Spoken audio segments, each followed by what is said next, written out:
Koios, the Rōnin BeatMaker, and welcome to Lounge Rōnin. All things the Rōnin BeatMaker, everything.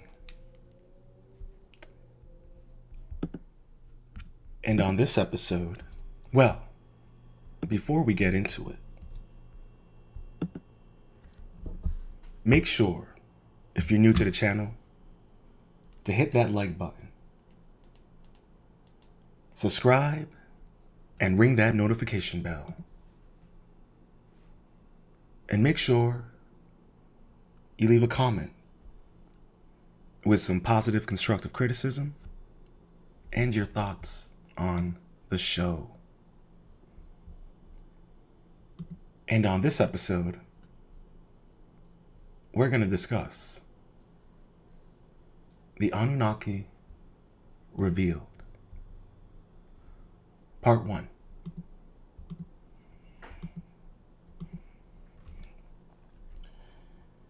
If you're not familiar with the Anunnaki, no worries, as we will be going over them in a very light manner. Nothing too crazy. This is a light overview to kind of let everyone dip their toes in and get an idea of who and what the Anunnaki are. To some people, they are the ones who created humanity. To others, it's just a story. I'm not here to tell you guys how to think or feel.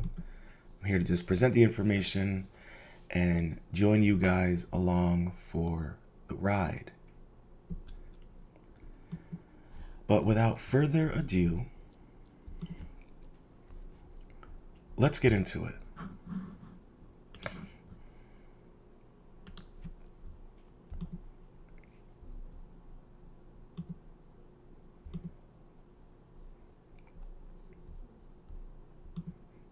Okay. Now, this article was written May 21st, 2021 by Jason and Sarah. And if you were privy to last night's live stream or Thursday's live stream, then you are aware that we have already have looked at multiple articles that they have written. Really good stuff.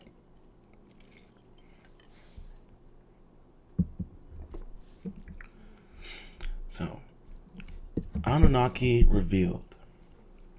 Who were these beings of ancient astronaut theory?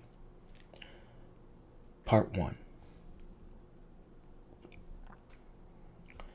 The modern day era has witnessed an incredible surge in the popularity of all forms of media concerning the mythology of the ancient Mesopotamians.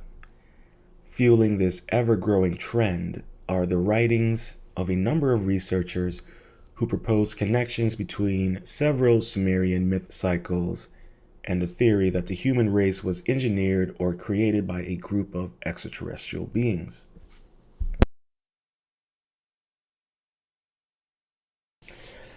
Known as the ancient astronaut theory, this field is largely reliant upon the translations of cuneiform tablets supposedly made by Zechariah Sitchin, whose series of Earth Chronicle books from the foundation upon which the modern Church of the Alien Gods has been built.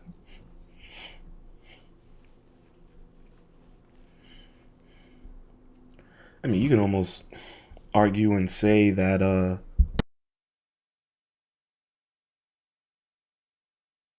many current day religions, if we were created by an extraterrestrial civilization, then you could make the argument that people are praying to and worshiping aliens. I don't see any difference between angels and aliens, but that's on a different topic.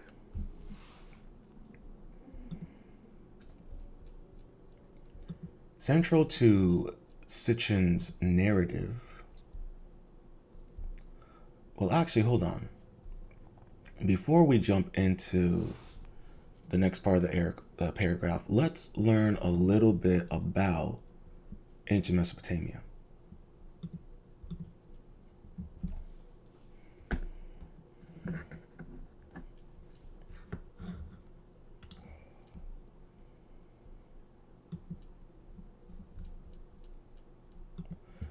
Oh, over on YouTube. Much love, JMM. Appreciate you stopping by. Thank you. Feel free to share share the stream with anyone who might be interested in a similar conversation as we're having. But yeah, let's learn a little bit about Mesopotamia, because I think it's important for us to get an idea of how the Anunnaki relate to Mesopotamia.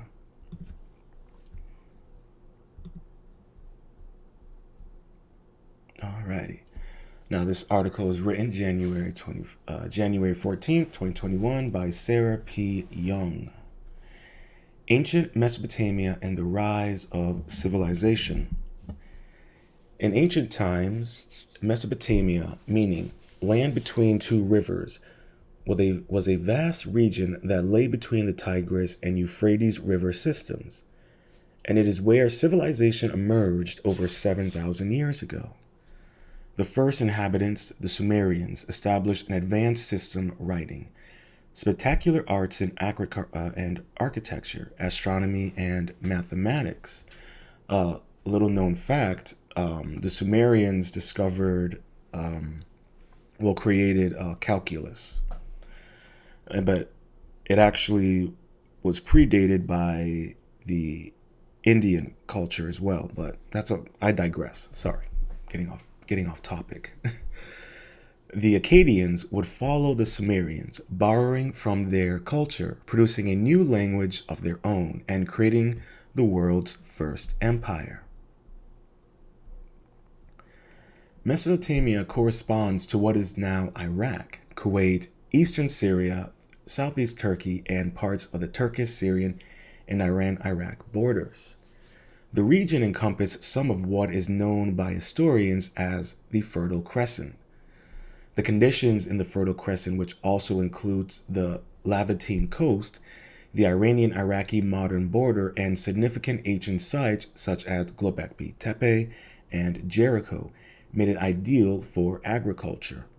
All 8 of the founder crops of Neolithic agriculture, the wild forms of emmer wheat, barley, flax, einkorn, pea, lentil, chickpea, and bitter vetch, were found in abundance along with easily domesticated animals, pigs, sheep, cattle, and goats, with horses nearby. Now, Göbekli Tepe is that incredible astrological calendar that was purposely buried, and it predates the pyramids by 12,000 years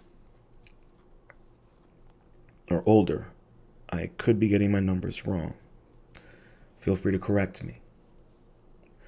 The Sumerian people who first settled in Mesopotamia were some of the earliest known farmers, and they began to settle villages there around 8000 BC.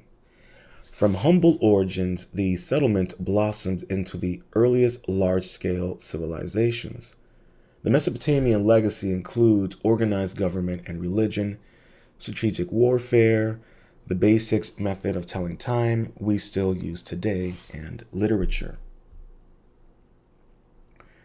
Their demise finally came in 539 BC when Babylon fell at the hands of Achaemenid Empire, marking the end of thousands of years of innovation and cultural growth. Now, I did do a live stream many months ago on the fall of Babylon, so feel free to check that out if you're curious. From tiny villages to mighty cities. There are few moments in human history which mark significant points in our physical, behavioral, and cultural evolution. Walking upright, learning to use and create fire, making tools, and beginning to talk are some of the earliest milestones on our journey, but our pivotal leaps our ancestors made was from an unstable life as nomadic hunter-gatherers to settlers with permanent residences.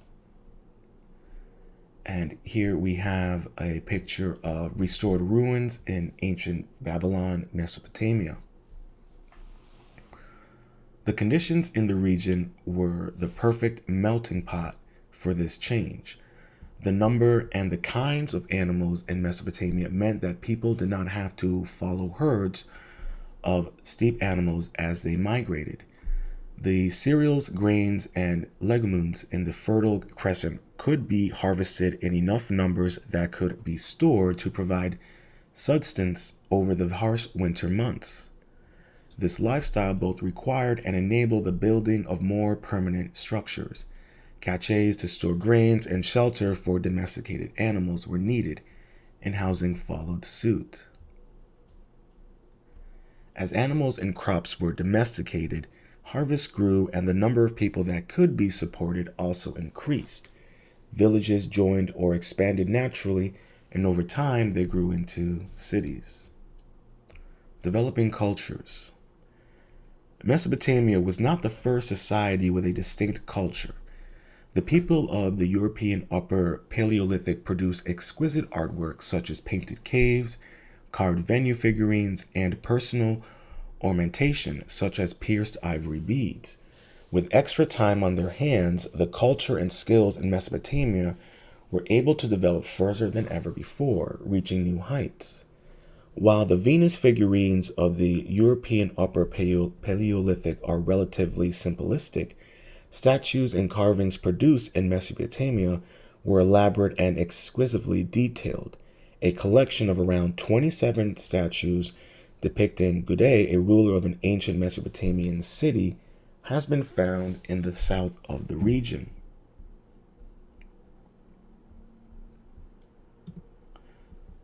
And here we have a statue of said ruler. It's beautiful. And, notice on his legs, the detail of the I can't tell, the drawings or inscriptions, but like, how did they get, like, how are they able to get such tiny detail? I mean, that's, even for artists nowadays, that's pretty impressive of a feat to do. So I'm this is one thing that's curious is, a lot of people kind of bring, a lot of people who look into the whole astronaut theory, who aspire into those kind of ideas, they look at the Anunnaki in Mesopotamia as kind of being the rebirth of, a new civilization.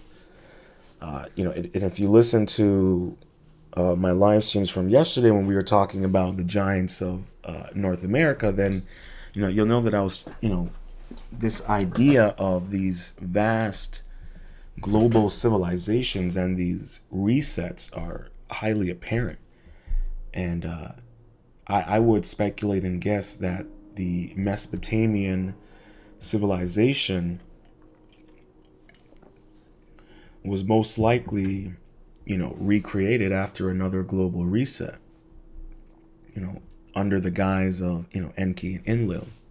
But, that's a whole another conversation.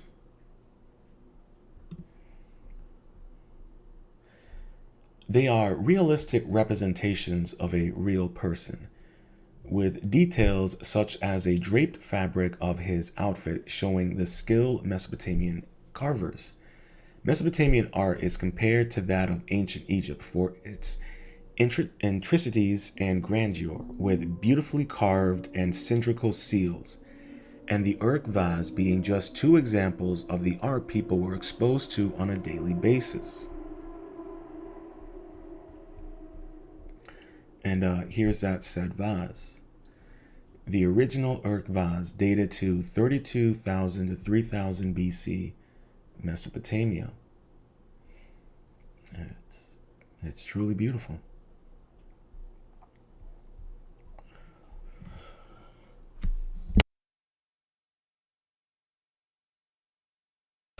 While the Sumerian culture has a predominant, there was simple artwork in homes and people could adorn themselves with jewelry.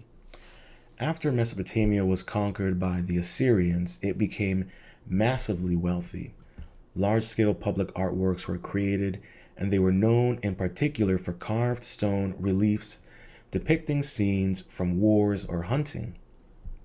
Although many of these have been lost, there are several installed at the British Museum, and they are impressive to behold even today. Mesopotamian governments. As populations grew, there was a need for stronger leadership. People were needed to protect and distribute stored food and supplies, to determine and enforce laws, to organize labor, to represent their people when trading with other cities, and more. It was initially the job of priests, who were influential figures in society due to the importance of religion. Priests were the people who meditated between the world of mortals and the gods, who could help protect their livestock and ensure a successful harvest. As the need for governing grew, it was priests who filled the power vacuum. Over time, the growing cities needed a further organization, and secular leaders joined the priests in governing the city, and in particular, the division of labor. The main secular leader was called a Lugal, and his role eventually became that of a monarch with a great deal of power and influence. Mesopotamia evolved into city-states under the Sumerians. Each city was ruled by its own king. Although they are all cooperated, they needed a complex system of government to help manage inter-city affairs, taxing and scribes to help things run smoothly and cohesively. Mesopotamians created cuneiform. Governing and advancing such a complex network of cities and trade deals across long distances meant another great leap was made. It was just a catalyst needed for the invention of writing. Mesopotamians had their own special writing form called cuneiform, which was their first used around 4000 BC by the Sumerians. The name means wedge-shaped, which comes from the distinctive shape of the symbols, which are pressed into a slab of clay using a stylus. Here we have a picture of a Mesopotamian relief, 865 to 860 BC, showing cuneiform script. Although cuneiform was initially taught only to a few scribes, there is evidence that literacy was widespread in Mesopotamia after the rule of the Akkadian conqueror Sargon. When the use of cuneiform became commonplace, there was a public library in the city of Babylon, and both men and women were taught to read and write. Although many of the surviving cuneiform texts cover pragmatic subjects such as trade deals, there are also works of fiction. The most famous of these is the Epic of Gilgamesh, a tale so incredible it has survived for thousands of years and is still read and enjoyed by many today. The Akkadian Empire and Sargon the Great. Although early Mesopotamia was founded by the Sumerians, they were eventually conquered by the Akkadian Empire. The empire was founded by Sargon, a man who very little is known about. He believed himself to be the son of a temple priestess, though he did not know who his father was. As well as conquering Mesopotamia, he was able to take over parts of Syria, Iran, Kuwait, Jordan, Turkey, and some people believe even Cyprus. He is considered to have founded the world's first successful empire, as it lasted longer than one generation when he died in 2279 BC. after a 56-year reign and was replaced by his son, Rimush. After his death, Sargon was elevated to godlike status. He became known as Sargon the Great, and there were legends about his accomplishments and deeds. And here we have a sculpture of Sargon the Great, ruler of the Akkadian Empire in Mesopotamia.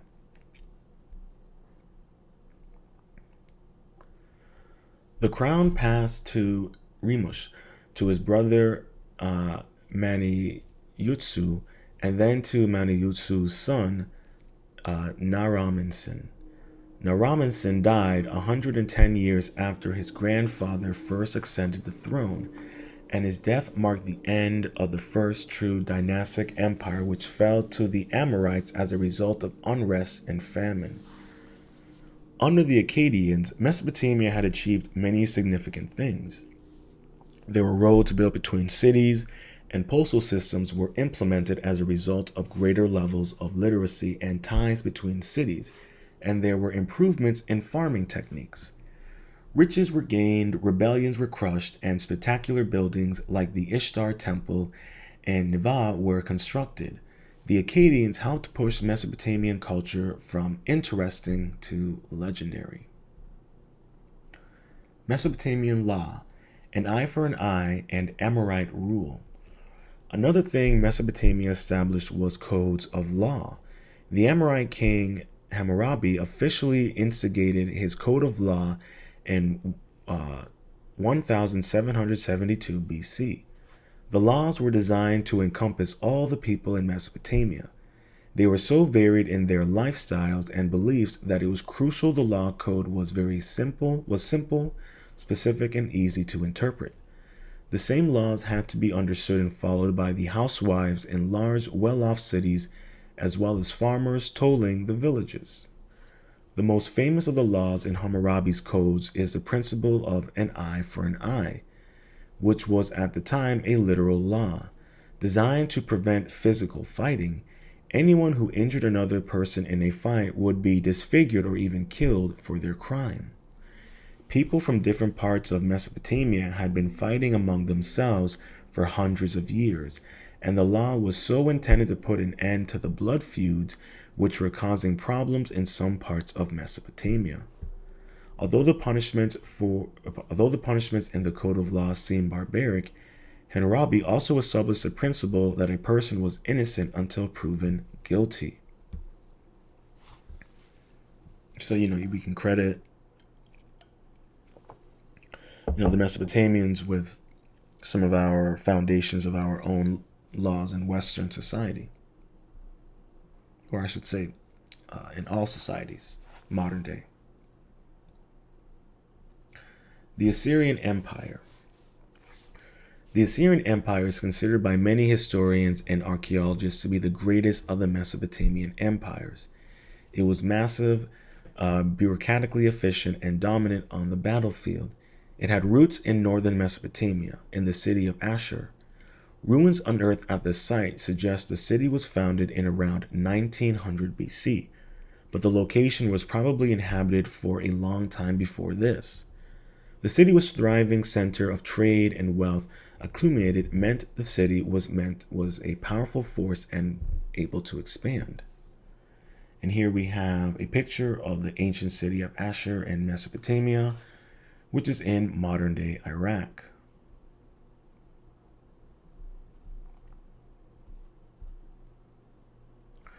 Assyrian rule lasted hundreds of years, with sporadic interruptions by other dynasties, and yet the influence and power held by the Assyrians and the city of Ashur meant it was able to keep reclaiming power. The final Assyrian rule over Mesopotamia is now known as the Neo-Assyrian era. It marked the transition from Bronze Age to Iron Age in Mesopotamia, and the Assyrians utilized new technologies such as iron weapons, giving them a massive advantage in combat against people who were still equipped with inferior bronze. Their iron weapons and well-trained troops made them the most impossible to defeat and the empire to begin and spread further. They used war chariots and siege machines and used tactics such as ladders to scale fortified city walls. But they were more than warmongers and conquerors. Their willingness to include aspects of the cultures they were invading meant their artwork, medicinal practices, and education were all extremely advanced. The Assyrian king Sennacherib removed the capital of Mesopotamia to Nineveh and built an extravagant palace with gardens that were likely the hanging gardens of legend. And here we have a ancient Mesopotamian Assyrian sculpture painting of said soldiers. They look like spearmen and archers. All right. Sennacherib's grandson was, oh boy, Ashurbanipal, the last of the mighty Assyrian kings. His kingdom was so rich that artisans created incredible artifacts and ornamentations. Ashub himself was a ruthless leader, but a very intelligent man who amassed a vast library of cuneiform texts. But Ashur's rule ended after 42 long years as cities began to rebel against the high taxes required to keep such an empire running. Sounds very familiar. The religious world of Mesopotamia. With such a rich history of mix of cultures over the years, the Mesopotamian world was a truly fascinating one. The importance of religion at the roots of the empire never lost their significance, and religion was at the heart of Mesopotamian life. They may have originally believed the will of the gods meant the success or failure of a harvest or hunt, but this evolved into a belief the gods had a hand in absolutely every aspect of life. They worshipped a massive pantheon of gods, with thousands of minor deities and many major gods and goddesses. Every city had its own patron god, and every situation had a god that could be called upon. Stepped pyramid-like buildings called ziggurats were built in cities to house the patron gods. They were topped with a shrine or altar, which was only accessible to priests and religious officials. And here we have an ancient ziggurat designed to house the gods of Mesopotamia. It's incredibly, the design is incredible. The priests and priestesses of Mesopotamia retained the power they had held for thousands of years, and they were viewed in the same regard as kings. Religion played such an important part in the lives of Mesopotamians that they considered the role of these people awe-inspiring. They were the custodians of the temples and the ziggurats, and the fate of a city was dependent on the priests and priestesses appeasing the gods. As in many early cultures, they also served as healers and offered both practical and spiritual assistance. Mesopotamia was truly amazing for countless reasons, for the advances in technology to introducing a complex writing system and cultural spanning thousands of years. It still fascinates many people today. The ruins and the artifacts that have survived for so long are both beautiful and historically interesting, appealing to a wide audience, and everything they achieve shows just how important the switch from hunting and gathering to farming was to the future human race.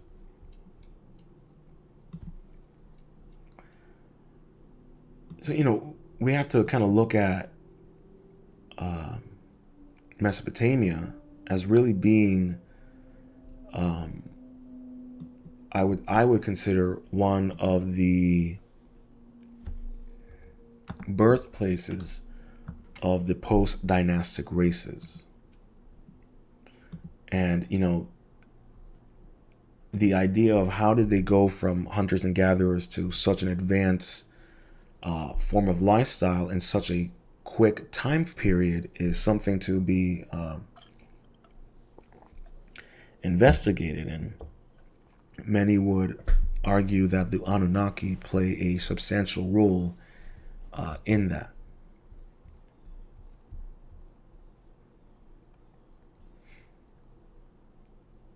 Okay, so let's continue.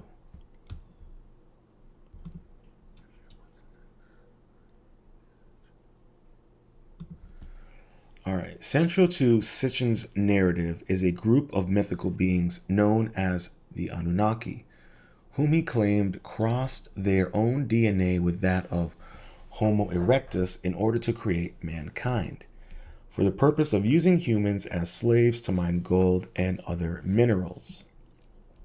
Today, these Anunnaki are often portrayed as the equivalent of the Old Testament creator god.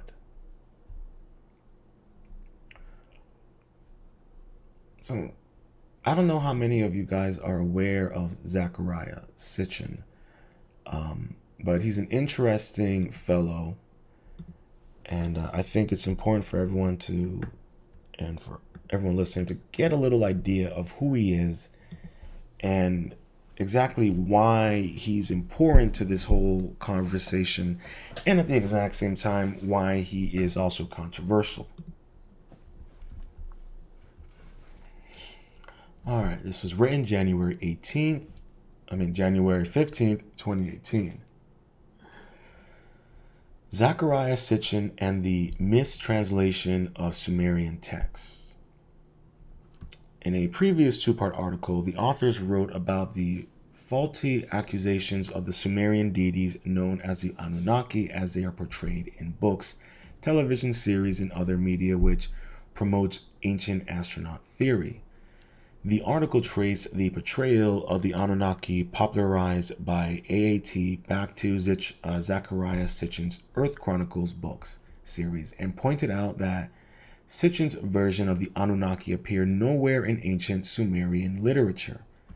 Since the publication of the original article, there have been requests for more background on the discrepancies between what the Sumerian texts actually say and Sitchin's personal translations, which supposedly occurred in the 1970s. This article offers more details on this subject and also presents some of the reasons why the authors feel that it could be of some importance to regard Sitchin's legacy with a certain degree of skepticism. The Anunnaki. Central to Sitchin's narrative are a group of alien beings known as the Anunnaki, whom he claimed crossed their own DNA with that of Homo erectus in order to create mankind for the purpose of using humans as slaves to mine gold and other minerals. Today, these Anunnaki are often variously portrayed in AAT literature as the scientific equivalent of the creator of the human race as portrayed in numerous religions. Anunnaki actually means priestly seed or princely seed or princely royal blood. Sitchin's translation of Anunnaki as those who from the heaven came is itself an error or was completely fabricated. And all modern translations of the term in this fashion are merely relying on Sitchin's own publications. Scholars are free to search the entire spectrum of Sumerian literature at the Electronic Text Corpus of Sumerian Literature and test any of the terms referenced by Sitchin or the present article for themselves.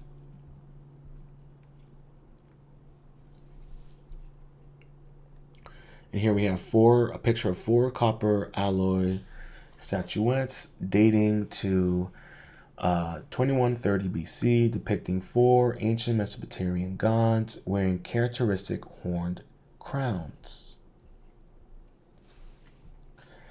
In the wake of the popular reception of Sitchin books, a plethora of popular media have followed this lead in claiming that the Sumerian literature portrays the Anunnaki as a group of alien beings who descended to Earth in flying vehicles, in spacesuits, or other paraphernalia.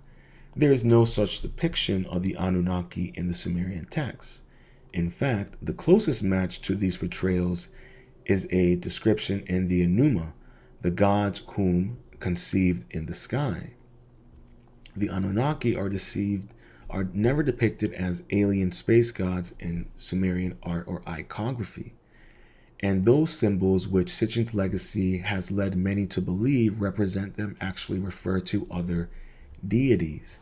For instance, the winged disk and crescents, which proliferate so much Sumerian iconography, actually represent specific solar and lunar deities, not the Anunnaki. So here we have an engraving, the first millennial seal showing a worshiper and a fish-garbed sage before a stylized tree with a crescent moon and a winged disk above it. Behind this group is another plant form with a radiant star and a star cluster. Ancient gold diggers. Regarding the subject of ancient divinities mining gold, it may surprise many readers to learn that Sitchin himself never provided a textual reference from the Sumerian corpus to support this theory, which has gained incredible popularity. A search of the instances of gold as found in the electronic text corpus and Sumerian literature fails to find any reference to ancient gods mining gold. In the 12th planet, Sitchin claims the Bel Nimiki, exaltation of Ah, should be translated Lord of Mining. However, there is no justification for this translation, and neither do any of the portrayals of Ah in the Sumerian text associate him with lordship over ancient gold mines. In reality, Ah is routinely associated with wisdom or knowledge, providing further grounds for the common translation of Bel Nimiki as meaning Lord of Wisdom. And here we have a detail of Enki, from the Ada seal. Now, what's interesting about Enki and him being the wit of wisdom is that he is credited with providing the Sumerians with the technology and the skills and the capabilities to essentially, restart civilization, so to speak. The Sumerian corpus nowhere states the creation of Adama, or mankind, has done so that humanity could serve as a slave species to mine gold. And it certainly does not depict an Anunnaki scientist crossing alien DNA with primates. Sumerian literature plainly tells the story of humanity being created by the gods to assist in the process of creation itself. As humans multiplied and grew too noisome, the gods became annoyed and sent a great deluge to wipe them out. The cuneiform has it that one man was instructed to build a boat, and he and his family and select animals saved from 7 days and 7 nights of rain, which caused the flood.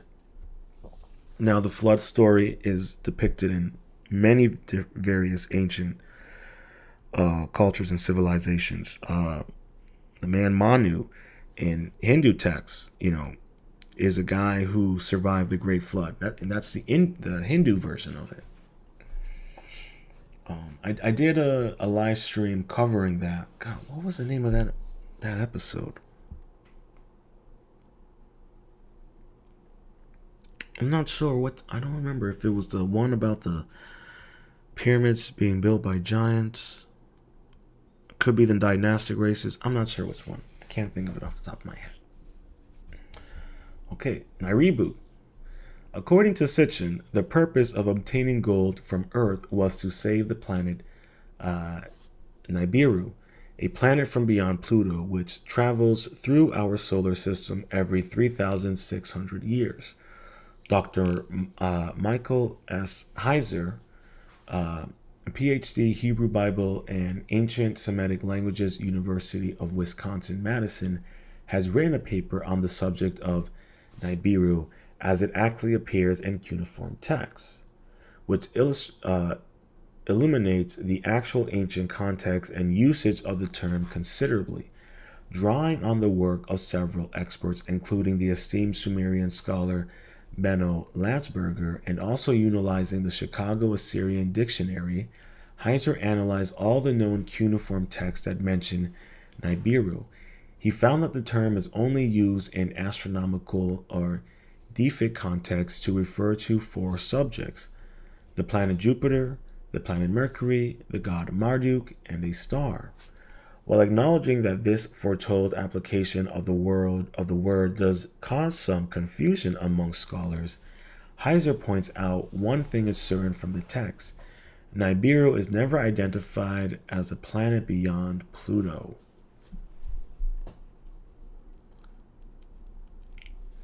Heiser sums up the Nibiru data from the ancient text Contra Sitchin in 6 points. 1. Nibiru is called a star. 2. Nibiru is called a planet, nearly always Jupiter, Marduk, but once Mercury, and never anything beyond Pluto or the known planets. 3. The Sumerians, by their own records, knew of only 5 planets and accepted the sun and the moon as planets. Nibiru is never mentioned in any respect with the Anunnaki. It is never said to have been or inhabited.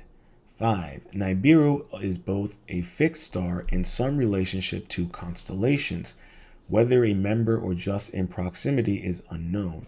That holds them in their courses, but is also described as changing position and crossing the sky at times.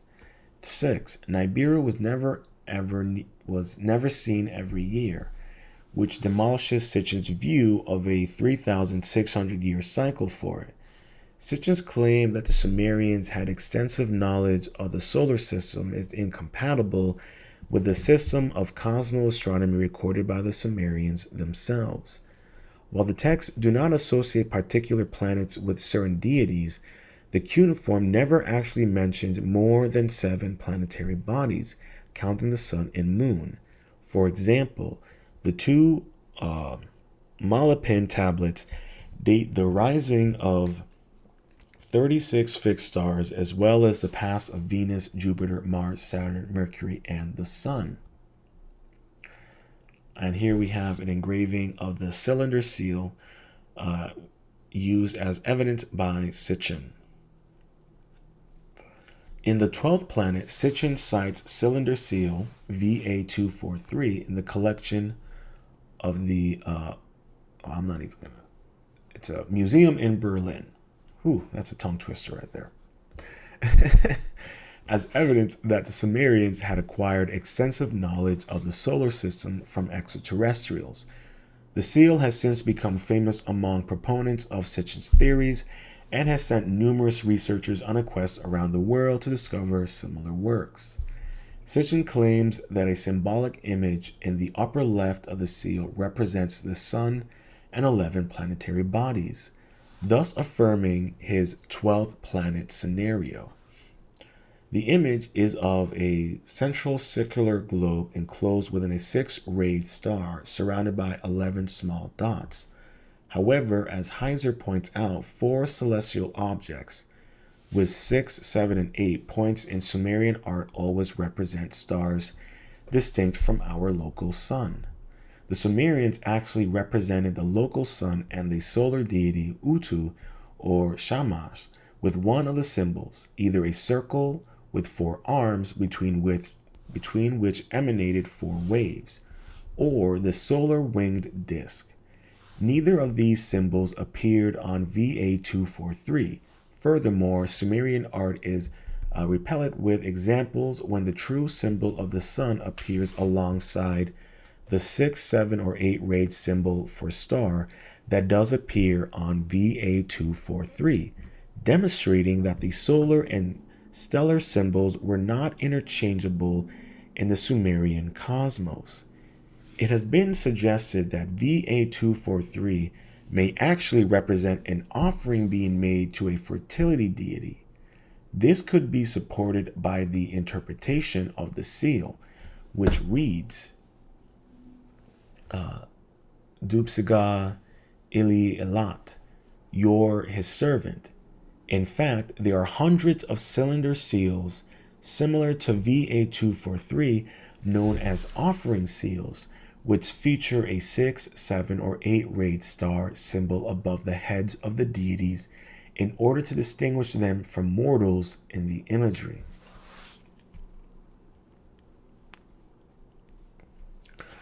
And here we have a picture. It's a star is seen above the heads of the deities portrayed here on a Babylonian Albet Neo-Syrian cylinder. Consequences and the search for truth. Why is it important to test the theories of Zecharia Sitchin? Actually, it is vitally important to question any narrative that purports to explain the origins of mankind and our place in the cosmos. However, Sitchin's work, along with those of Erich von Däniken, have triggered the rise of a theory which today is more of an industry than a field of research, and as an industry which upsells by offering an intriguing explanation for mankind's origin, ancient genetic engineering, an apocalypse, when Nibiru returns, a hope for future redemption when E.T. returns to save us, and a new type of scientific deity, the aliens themselves. AAT may be properly defined as a growing religion. Recent studies have shown a decline in traditional religious practices in America.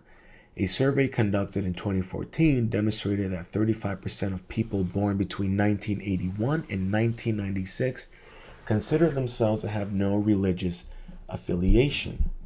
On the other side of the coin, another recent survey by 20th Century Fox revealed that around half of Americans believe in the existence of extraterrestrials, while slightly less than 39% believe that aliens have visited Earth in the past.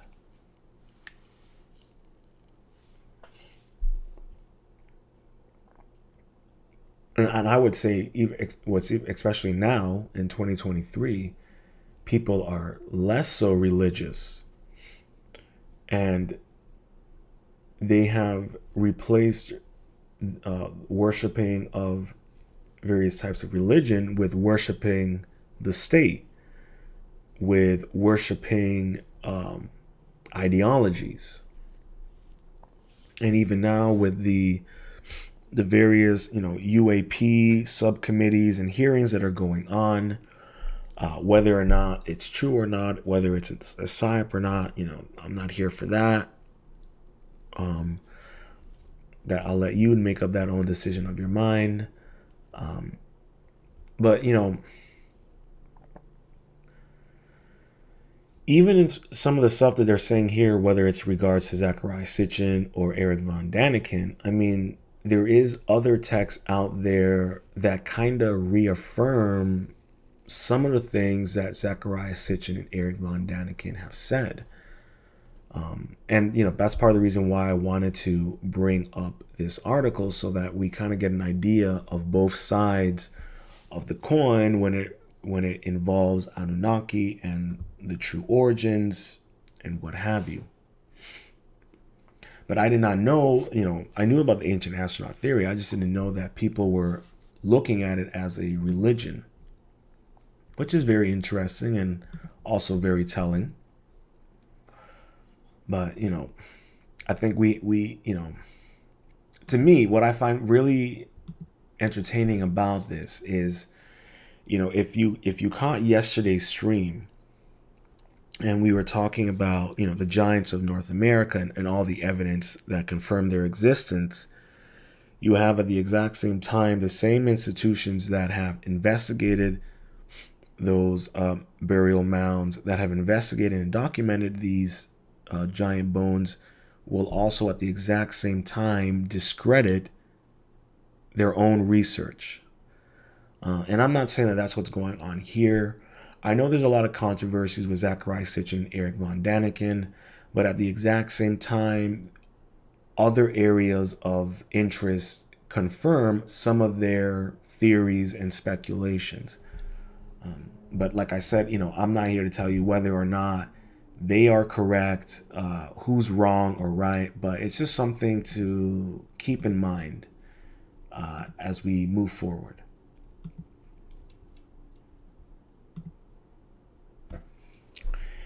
Is AAT rising to fill the void left by the decline of traditional religion in the West?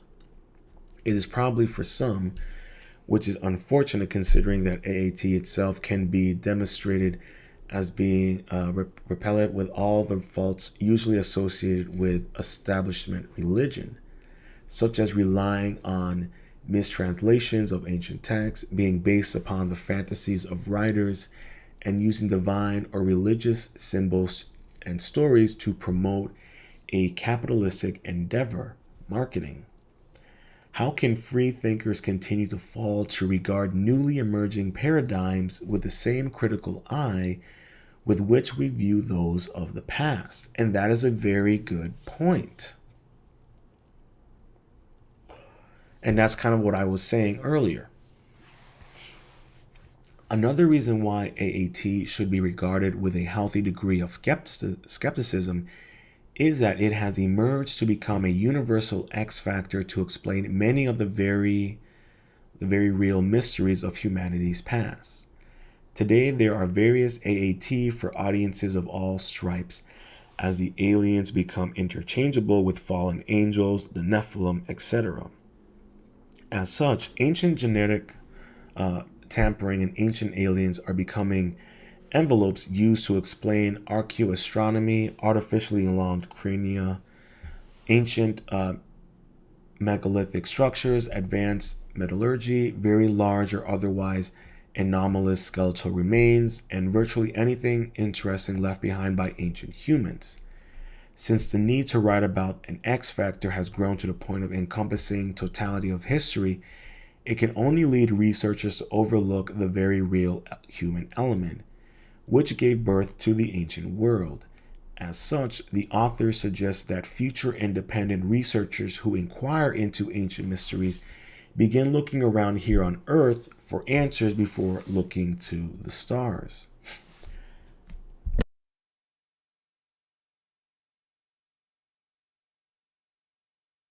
Honestly, I kind of agree with that. Um, you know, when it comes to aliens and things like that, let's put that to a side. But when I was looking at the stuff yesterday, when it came to and they the giants in North America and their elongated skulls, um, you know, I would have to push back in some of this article and some of this article in particular, because we do know that there was at one point an extinct race of humans that were part of the human family that were giants, and some of them had elongated skulls. We also know in Central America that there was a human family branch of humanoids with elongated skulls. Some of them were giants, some of them were not. So I'm pushing back a little bit here because, I mean, some of the megalithic structures, some of the advanced metallurgy, I'm not saying that it was taught from aliens, but we have to kind of question where did that lost technology go? When I did my live stream talking about ancient Hindu texts, it talked about, how ancient Hindu was the birthplace of calculus, but they like to credit a German mathematician as the father of calculus when it was actually Bravagata. I'm not pronouncing his name. He was the one who first created calculus. And where did they learn calculus from? I'm under the impression, what Graham Hancock says about a species with amnesia. It's not like we're discovering calculus. It's more the fact that we're rediscovering various forms of architecture, technology, arts, math, writing, whatever it may be. So I hear what they're saying here, that we have to kind of look look to Earth before we look to the stars. I completely agree with that, because there is some of the most incredible structural designs on this planet, whether or not they were created by aliens, I would more push and say that they were created by a past advanced civilization, whether or not they came from outer space. I don't know. We could push back and say they went to space, as opposed to coming here. Maybe they also, colonized Mars and some of the interesting, megalithic structures and evidence on Mars. So I push back a little bit because I get it, where, the whole ancient astronaut theory, it has become marketable, especially on the History Channel. I mean, that series has been running forever. So I understand where they're coming from, but I push back on plenty of verified and actual evidence that kind of confirms some of the things that Zachariah Sitchin and Eric von Daniken were saying. And I think and I give credit to the author of this article just kind of being very reasonable. And that's one of the things why I wanted to make sure that as we move forward learning about the Anunnaki, that we approach this from both sides, and that you get an idea and understanding of some of the controversy around the Anunnaki. Because I know that there are, people out there who really believe in the Anunnaki, who believe in the story of the gold, and I totally get it. I feel you on it. It's a very appetizing story. I see we got some people over on Rumble. Thank you for hanging out.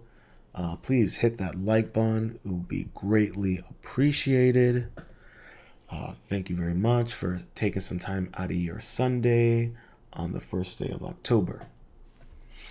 But, like I was saying, I just wanted to make sure that we clarified that we're not just, talking on one-sided in regards to this information. We're also talking about other aspects of it.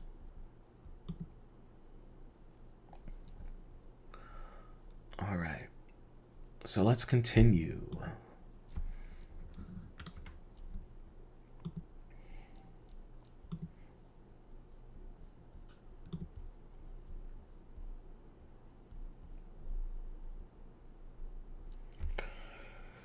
But what does the cuneiform corpus actually say about the Anunnaki and other mythical beings?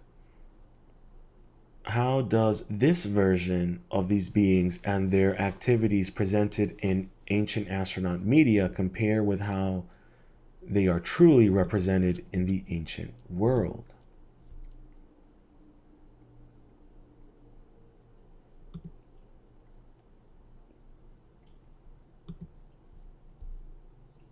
So, and we talked about, Zachariah Sitchin. We talked about, the whole concept of the ancient astronaut theory. But, we need to kind of also understand the media side of it, and why this ancient astronaut, theory is so prevalent. Because, in my mind, we have to kind of, whether you believe in aliens, whether you believe in any of it, whether you're under the impression that it's all a psyop, that's totally fine by me. We kind of have to understand where these obsessions came from, where the drop feeding started, and why it's so prevalent. Because, it's not going away, but it's not slowing down either. And whether or not you want to believe in Zachariah Sitchin and Eric von Daniken, I'm not here to tell you what to think or what to believe. I'm just here to present all the different angles and allow you as individuals to make decisions on how you want to perceive this information. So this article was written February 11th, 2019 by Tobias Churton. Ancient Civilizations and the 60s. The Obsession with Ancient Astronauts. Amid numerous secular apocalypses of the 60s, we cannot ignore the remarkable impact of Eric von Daniken's book, Chariots of the Gods. Published in 1968, Chariots of the Gods explored the idea that alien beings visited Earth in the distant past and stimulated ancient civilizations with knowledge of interstellar travel and technical feats now familiar to viewers of the 60s space race in Star Trek. While Eric von Daniken took enormous liberties with factual fiction to produce a compelling bestseller, the book's interest for us lies in how its extremely colorful stories were interpreted. Chariots of the Gods. Everything we have been discussing about the 60s had fertilized the imaginative soil into which the Chariots of the Gods idea was cast. Not content with relating heavenly symbols in the Akkadian tablets discovered in Mesopotamia to pre-Columbian inscriptions of deities in contexts which, with the benefit of imaginations primed for the purpose, could be interpreted as resembling spacecraft. The author reinterpreted biblical stories on an algonist line, initiating a trend that continues to this day. For example, von Daniken took the description of Prophet Elijah assumed to heaven in a fiery chariot, with horses in a whirlwind,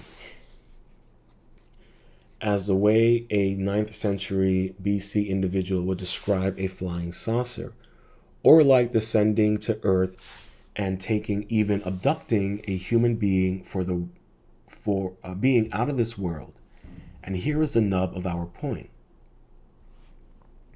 Elijah was widely believed in Jesus' time to be a herald whose coming to Earth would signal the day of the Lord, Yom Jeva, and the Last Judgment. So taking the alien scenario as a framework, if a heavenly figure returned by alien spacecraft, then the Bible's apocalyptic scheme could be interpreted as the eventual parousia of superior technology from outer space constituting the new age. Spiritual ideas were transplaced by and confused with scientific technology. Very soon after von Daniken's book appeared, earnest advocates or channelers for the mission alleged space people asserted they were coming to wrap up the mystery of human existence, when it was argued our own technology had reached a stage when confrontation with theirs would precipitate our willing to asphyxiate terror and helpless awe. Little propaganda. Here we have a sample of an Akkadian tablet discovered in Mesopotamia. Meanwhile, Kubrick's astonishing 1968 movie 2001: A Space Odyssey suggested that even going to the moon risks encounter with alien intelligence. Spoiler alert, the film's climax turned psychedelic tripping through special effects into a quasi-spiritual transformative experience, dilating audiences pre-oriented with chemical stimulus. 2001 directly attributed evolution of ancient civilization to alien contact. What is even more striking is how the whole quasi-religious scheme plugged into popular ideas about UFOs relating to fear of nuclear catastrophe, seeds powerfully planted by Robert Wise's 1951 film, The Day the Earth Stood Still. Thus, the 60s peace movement acquired spiritual, apocalyptic dimensions. All that was required now was a celestial visitation and sanction. Evidence for such celestial interest could be sought in the mysterious archaeology of ancient civilizations, while psychics provided extraterrestrial messages of tedious consistency. Peace and love, share and share alike. Beware of the military-industrial complex. Repent ye, for the kingdom of God is at hand. You could have gotten the same message from the top of the pops. I don't know that reference. That might be a little outdated for me.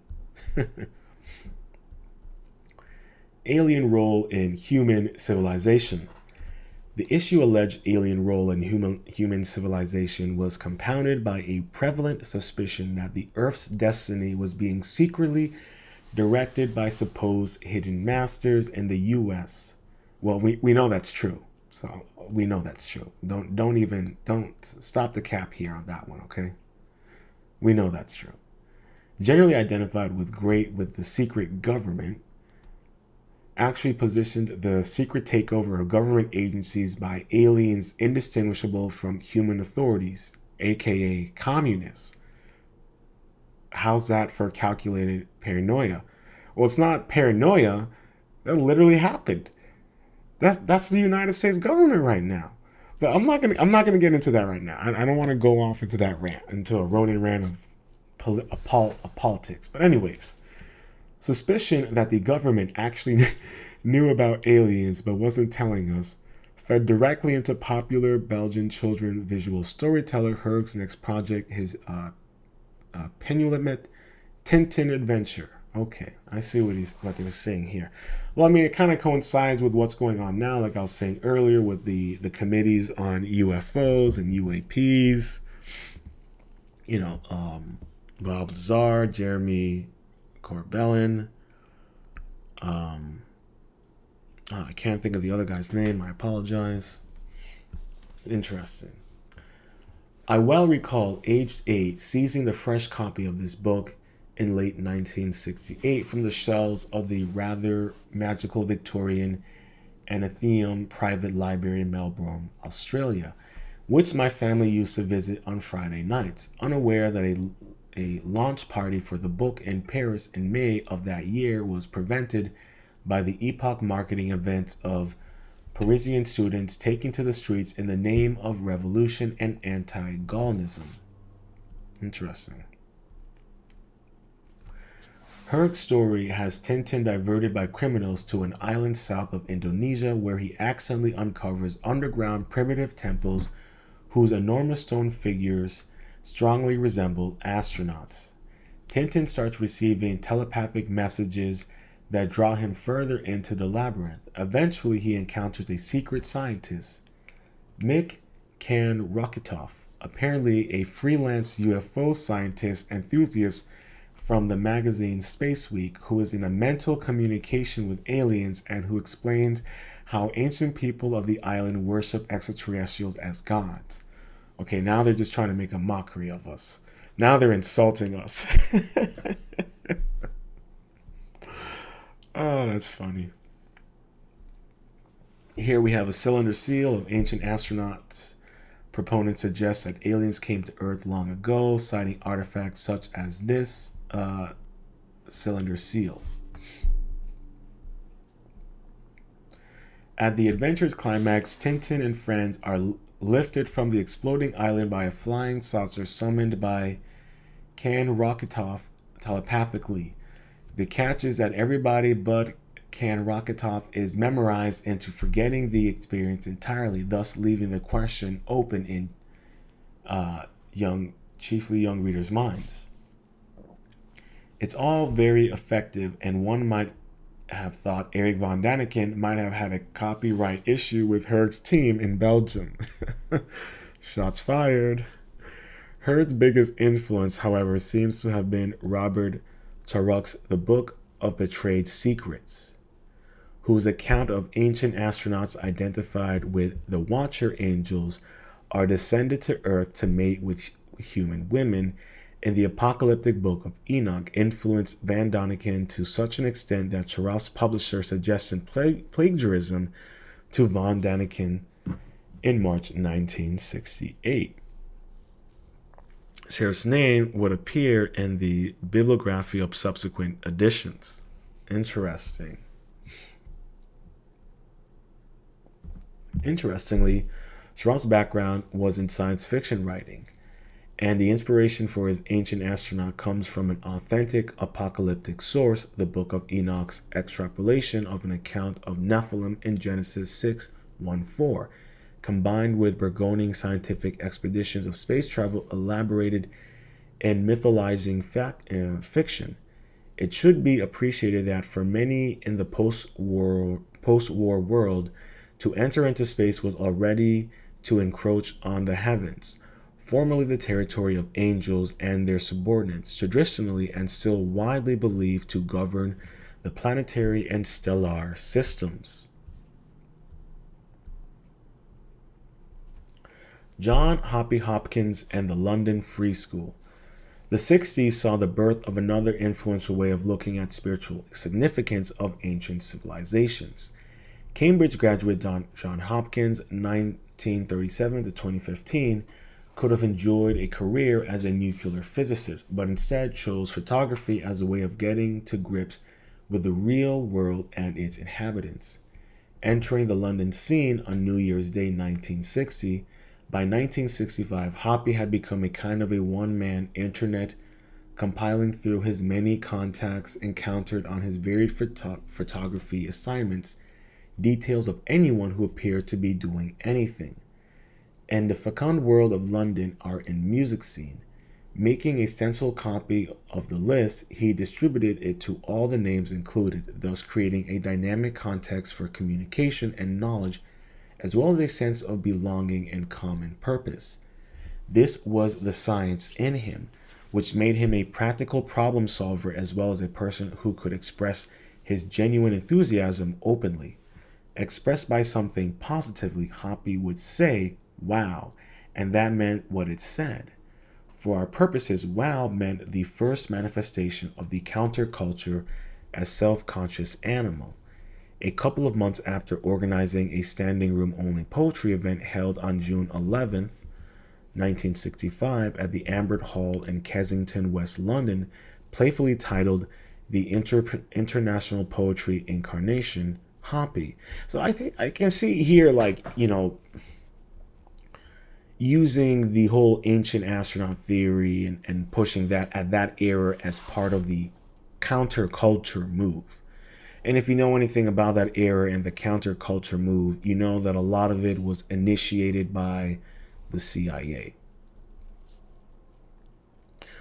Ron Laslet and others launched the London Free School in Notting Hill basement in West London. The Free School encouraged easily acquisitions of useful knowledge and crafts, a utopian place where people with skills could pass them on quickly without institutional hurdles.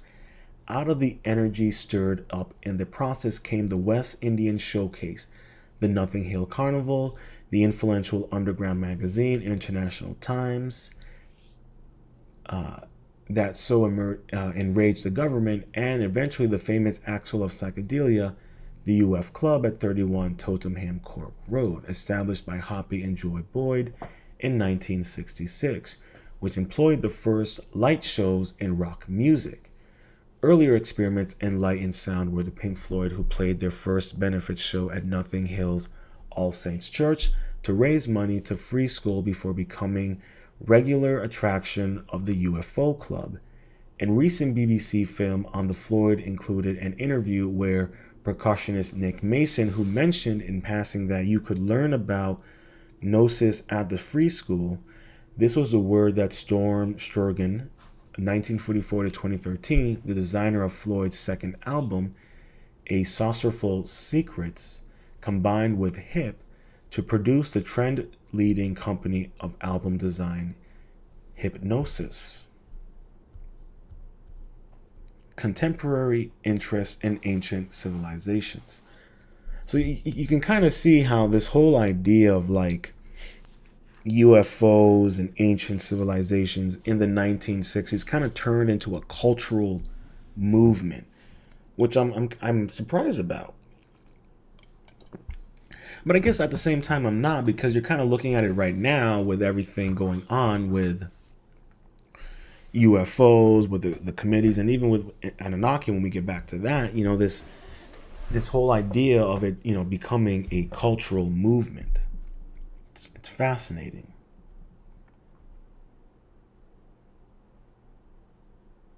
Okay. Contemporary interest in ancient civilizations. The Free School happened in the basement of a house belonging to John Frederick Carden, Michael, 1933 to 2009. It was Michael who directly inspired the intrigue that permeates contemporary interest in ancient civilizations. Educated at Eton College and like Aleister Crowley, at Trinity College, Cambridge, Mitchell's Cambridge experience had been asphyxiated, as he saw it, by rationalist and materialistic orthodoxies. For Mitchell, it was the emergence of the UFO phenomenon in the 50s that gave leverage to opening the mind of new ideas about human origins. Mitchell offered free school courses in UFOs, ley lines, invisible power lines believed to pulse between ancient sites of worship, forming sacred landscapes, and Gnostic traditions. Mitchell's knowledge of Gnostic lore is evident in his book, The Dimensions of Paradise, Sacred Geometry, Ancient Science, and the Heavenly Order on Earth. I might have to get that book. And here we have a picture of said ley lines. Mitchell accepted French spiritual philosopher Fabre de Olivet's concept of the tradition. The tradition existed, it was believed, in pre-Egyptian civilization that understood the relationship of spiritual and created orders.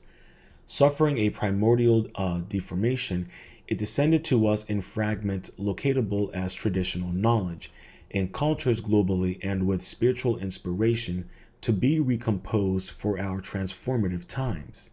It was not so much man, but his knowledge base that had fallen. For Mitchell and others, the British Isles held a unique role in the return of traditional consciousness to the world and this belief. Mitchell had the support of the spiritual legacy William Blake, represented in Blake's dynamic psycho-spiritual and geographical myths. In 1967, Mitchell's pioneering work in what has become a small industry of New Age Earth mysteries publishing began the Flying Saucer Vision. The Holy Grail Restored, published after his article on flying saucers, appeared in International Times in 1967. But it would be Mitchell's 1969 book, View Over Atlantis, that gave massive impetus to the spiritual eco-aware speculations of the words alternative, hippie-derived, sometimes Gnostic, magical sensibilities from the 1970s to present time. Oh man, a lot of shots being fired. It was Mitchell who drew up the Glastonbury Festival pyramid stage on proper cosmic dimensions, and Glastonbury stands today as a living monument to this fertile 60s base impetus. So, with that, we kind of get an idea of where some of this, the whole culture, I guess you could say, around UFOs, around the Anunnaki, and how that culture, it still permeates today. And I think what I find really fascinating and interesting about this whole idea of the origins of, I guess you could say, UFO culture is that it really, to me, it kind of makes me wonder if some of this, because we know in the 1960s, a lot of the counterculture, it was infiltrated and manipulated by, intel agencies like the CIA. And I'm sure, MI6 and MI5 did their part over in the UK. So, I wonder if, and I'm sure of it, that the culture around UFOs has areas of it that has been infiltrated by these government agencies to muddy the waters and to also kind of discredit people in the sense of just giving them wrong information, whether it's purposely leaking stuff out or whether, it's, some of the controversies with Eric Van Donovan and his books, or Zachariah Sitchin and his interpretations. But then on the other end, there is other research and evidence and stories and texts that kind of confirm some of Eric von Däniken and Zecharia Sitchin's work. So it's a very interesting place. The UFO culture and really the conspiracy culture kind of finds itself when it comes to these things, because you have to kind of look at who is influencing those aspects of the conspiracy or the UFO or the astronaut theory culture. Who's influencing it? Who are some of the biggest voices? And what are their kind of origins? Are there controversies behind them? And if so, what kind of controversies? Because that can kind of give us an idea of whether or not what we're dealing with is some sort of psyop or counter operation, what have you. But to be honest with you, I find that very, very, very interesting.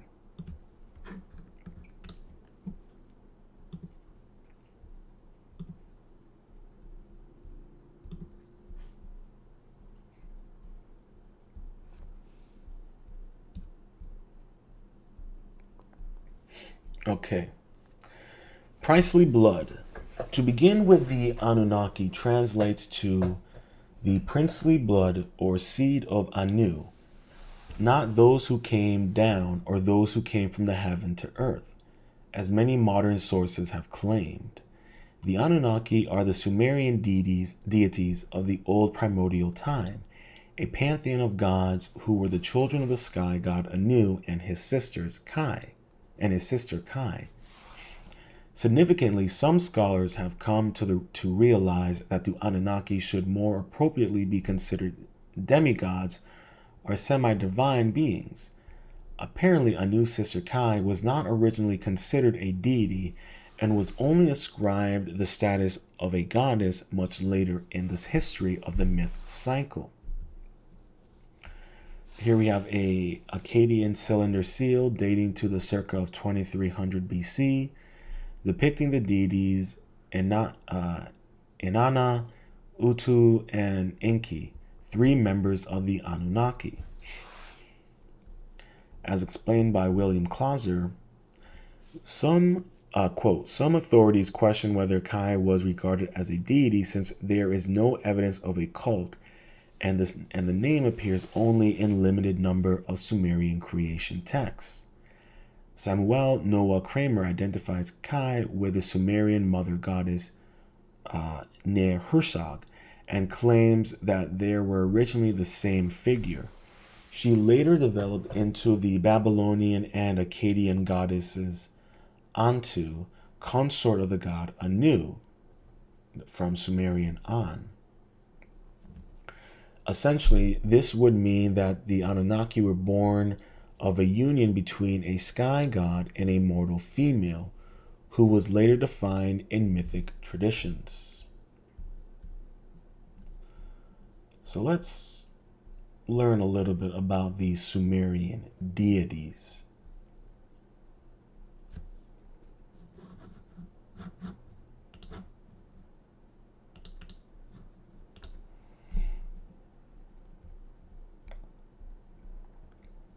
Okay.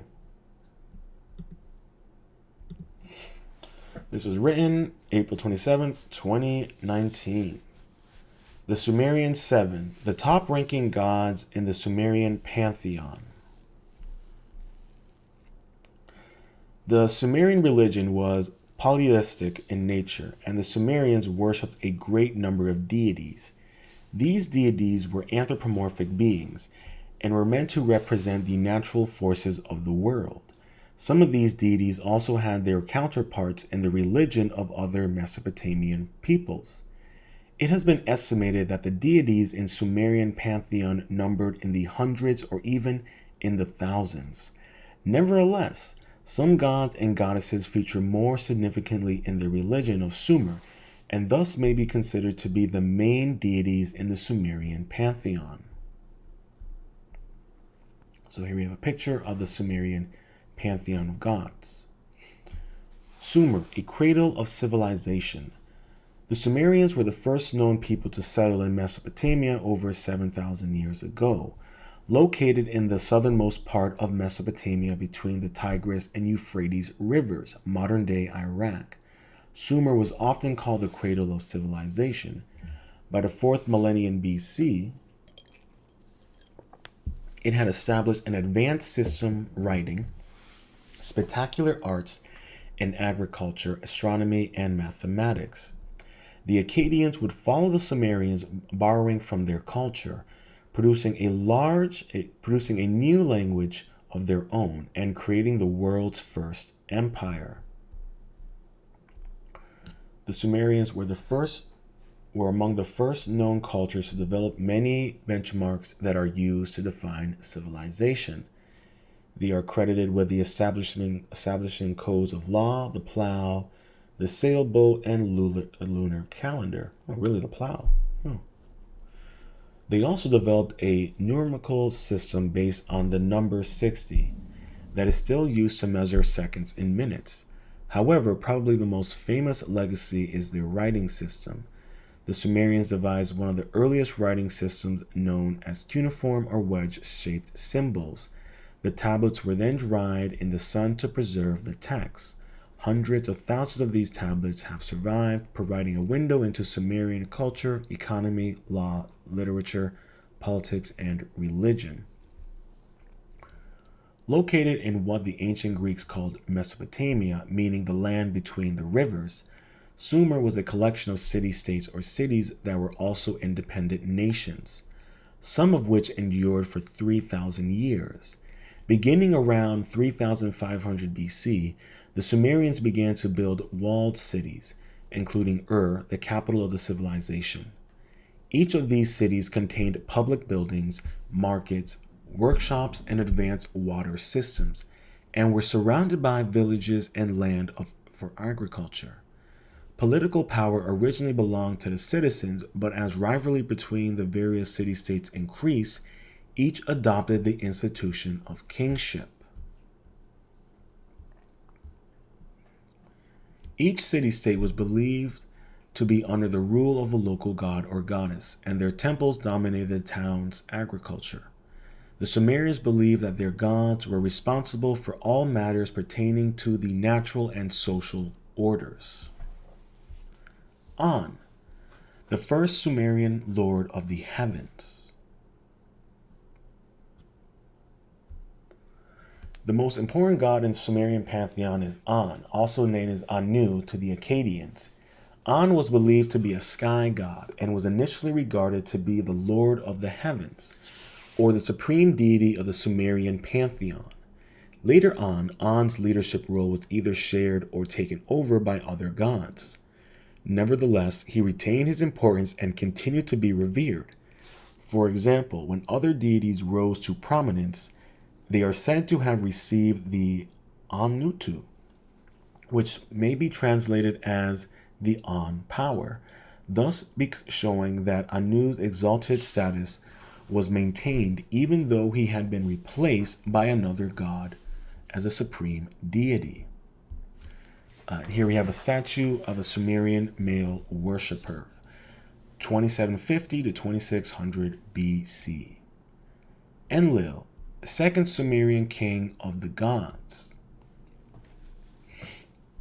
Another main deity of the Sumerian pantheon was Enlil, an air god, god of wind and storms, who was the son of An and Ki. Enlil took over his father's role as the king of the gods. In some Sumerian myths, Enlil has been depicted as a kind of creator god. His primary consort was Ninil, goddess of the south wind, and Nuutra was the son of Enlil and Ninil. In the only Sumerian creation story known to have survived, Enlil is said to have separated his father and mother, thus marking the beginning of creation. Enki, Sumerian creator of man. Enki was another important deity in the Sumerian pantheon. To the Akkadians and Babylonians, he was known as I think it's The Sumerians associated Enki with wisdom, magic, and incantations, and was one of the three most powerful gods in the Sumerian pantheon. the other two being Ana and Enlil. Enki is credited with the creation of mankind and was also, according to Sumerian mythology, its protector. It was Enki, for example, who warned Daishurda about the flood that the gods intended to send to wipe out the human race. It may be due to his role as protector god that Enki was quite popular and beloved amongst the Sumerians. So here we have an image of the Sumerian god Enki. Inanna, a Sumerian national treasure. Based on the literary text left behind by the Sumerians, it may be said that the most popular deity of the Sumerian pantheon was Inanna. In many of the most famous and most often copied Sumerian stories, myths, and hymns, one would find Inanna playing a prominent role. These included the descent of Inanna, the Hulupu tree, and Inanna and the god of wisdom. It is from these texts that the nature of this goddess is known to us today. Inanna was worshipped as a goddess of sexuality, passion, love, and war. Sounds like a modern day relationship. The Sumerian Seven. Apart from An, Enlil, Enki, and Inanna, there are three other deities that make up the seven most important gods and goddesses of the Sumerian pantheon. One of them is Utu, a sun god and god of justice. At an earlier period of Sumerian history, Utu was regarded to be the twin brother of Inanna. Another important deity was Nehursag, who was worshipped as a mother goddess. Therefore, she was associated with fertility, nature, and life on earth. In addition, Ninhursag was the protectress of women and children, especially pregnant women and young children. The last of these seven important Sumerian deities is Naana, the god of the moon and of wisdom. This god is sometimes considered to be the father of Inanna. His importance lies in the role he played during the act of creation. And there we have the seven gods of Sumer. If you're enjoying the show, please feel free to hit that like button. I see we got some Rumble viewers. Hit that like button, please. Leave a comment and feel free to share the stream.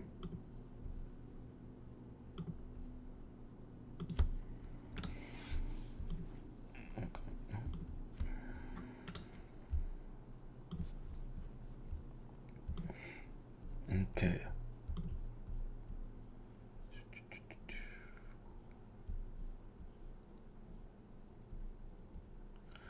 From dust to dust. Furthermore, Kai is a Sumerian sign for earth, and Anu's consort is sometimes considered the personification of the earth itself. This is similar to biblical tradition, where mortals were created out of the dust of the earth, Genesis 2:7. The concept of a group of half-divine beings born of mortal women is very similar to the biblical and extra-biblical tradition of the Nephilim. One of the most heavily referenced ancient texts which describes the Nephilim is the extra-biblical book 1 Enoch, Book of 1 Enoch. Attributed to the patriarch Enoch, son of Jared and father of Methuselah. Enoch is considered an apocryphal text today and is rejected by most mainstream theological establishments, but this was not always the case. Many of the early church fathers, such as Athenagoras, Clement of Alexandria, Irenaeus, and Tertullian, accepted the book as scripted, and fragments of 10 copies of Enoch in Aramaic have been found among the Dead Sea Scrolls. Enoch also quoted in the biblical book of Jude, and it has been estimated there are as many as several hundred more references throughout the New Testament itself.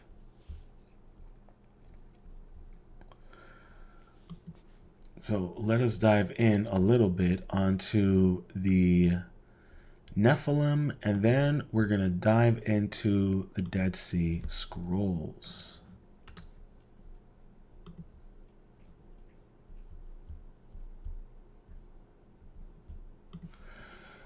So this article is written November 26, 2019 by Rita Louise. The Nephilim, giant offspring of the sons of God and the daughters of man.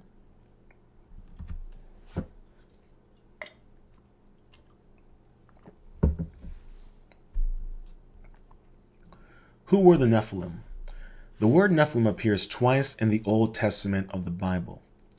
They were first mentioned in chapter 6 of the book of Genesis and then again in number 1333. But their brief mention in the Bible has led to an ongoing debate as to who or what the Nephilim were. Much of this debate stems from the passage in the Bible that states, quote, "When people began to multiply on the face of the ground, and daughters were born to them, the sons of God saw they were fair, and they took wives for themselves all that they chose. The Nephilim were on the earth in those days, and also afterward, when the sons of God went to the daughters of man, who bore children to them. These were the heroes that were of old, warriors of renown." End quote. Genesis 6:1-4. What does Nephilim mean? The traditional definition of Nephilim is giant. Some dictionaries describe the Nephilim as being giants who also possess superhuman strength. The Great Septuagint, an ancient translation of the Hebrew Bible, refers to them as gigantes, which actually means earthborn, a concept we will be coming back to as we continue. It is believed that the word Nephilim comes from the root word nephal, which means to fall. In biblical circles, this definition has quickly put the Nephilim into the role of the children of the fallen angels. The word nephal, however, is never directly associated with the concept of fallen angels. Its meaning and context is more closely associated with the idea of lying prostrate or prostrating oneself. There are also ties in this word to the concept of failure, falling short, or being cast down. And here we have the picture of the drawing of the fall of the rebel angels by Charles Le Brun in 1685. Mythos of the Nephilim. Over the years, a mythos has developed around the concept of Nephilim. It alleges that these giants were the offspring of the sons of God and the daughters of man. Are the Nephilim the children of the untoward relationship? The connection between the biblical text and this claim, although commonly pointed to as the basis of this belief, is unfounded. The document in which we find statements that support this claim actually come from the apocryphal book of Jubilees. Quote, "And it came to pass, when the children of men began to multiply on the face of the earth, and the daughters were born unto them, that the angels of God saw them on a certain year of this Jubilee, that they were beautiful to look upon, and they took themselves wives as all whom they chose, and they bare upon them sons, and they were giants." End quote. The book of Jubilees, chapter 4, or which I'm not even sure which chapter that one is. I'm sorry, I'm terrible with Roman numerals. I need to brush up on that. Is the claim that the Nephilim were the offspring of the sons of God and the daughters of men supported by sources outside the Judeo-Christian tradition? In other words, does mythology worldwide support this belief? Here we have a picture of the sons of God saw the daughters of men, that they were fair, by Maurice Griffinhagen. Giants roaming the earth across cultures. The notion of giants roaming the earth can be found in the cultures worldwide. Greek mythology tells us that the Titan Cronus castrated his father Uranus in order to gain control of the Greek pantheon. It is from the blood of the castrated Uranus that fell upon the earth that the giants, the earthborn, were created. The earthborn, when compared to us, were giants. The giants lived under the rule of Kronos during the Golden Age in a time that was free from sorrow or care, and everyone lived happy and joyous lives. It was only after Kronos' son Zeus fought for control of both the heavens and the earth that everything changed. In this new role, Zeus, according to the Greek myth, put the giants to work. It was just a matter of time before the giants started ignoring the gods' mandates. And here we have a bell crater depicting Zeus fighting against the giant Porphyrion.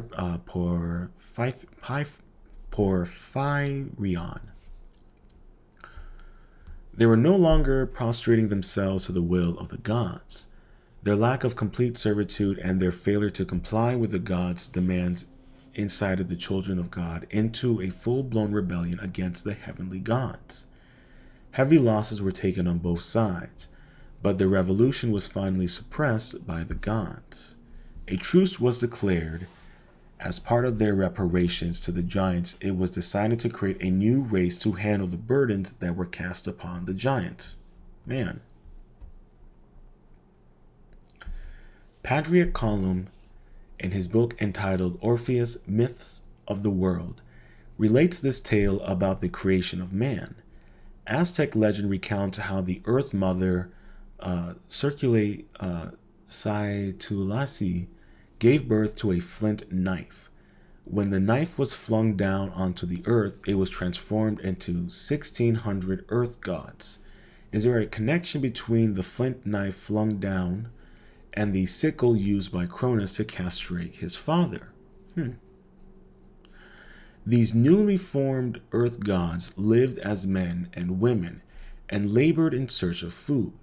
After some time, the earth gods began to think that this work was below their station. They were, after all, the children of the Sky Father and Earth Mother. They asked their mother to make a race who would serve them to bear the burdens they faced. With the help, mankind was created. With the help of their mother, mankind was created. And here we have an illustration of a group of natives in central highlands of Mexico capturing and putting to death a giant. There are many illustrations similar to this one on screen, even here in America. Based upon these mythological traditions, it seems clear that earthborn giants, the Nephilim, existed long before man first inhabited the earth. Thus, when you read the line, the Nephilim were on earth in those days, and also afterward, it seems clear from the perspective that the authors were not being vague, and said they were just making a statement of fact, that the Nephilim, the earthborn, were on earth at that time. I highly recommend, after this, you check out Part 1 and Part 2 of the mainstream media and the lost race of giants if you want more confirmation on that. The offspring of the sons of God and the daughters of man. So who were the offspring of the sons of God and the daughters of man? The Hebrew Bible refers to them as Geborim. The referred meaning of this word is men of great stature, heroes of men who are valiant or brave. The Greek Septuagint identifies, I'm sorry if I'm butchering some of these words, I apologize, identifies them as the Renomenati, or men of renown. In Greek mythology, the gods have a long history of having relations with humans. The names of some of these demigods are semi-human individuals whose names have withstood the test of time were Hercules, Perseus, Achilles. In India, they are called Hanuman, Garada, and in Sumer, Gilgamesh and Adapa. Interestingly, a parallel myth to this biblical narrative does exist. It comes to us from pages of the Hindu epic, The Ramayana. The Ramayana is the epic tale of Rama, the seventh avatar of the supreme god Vishnu. Rama lived during the Treta Yuga. It is an age where the world was filled with giants.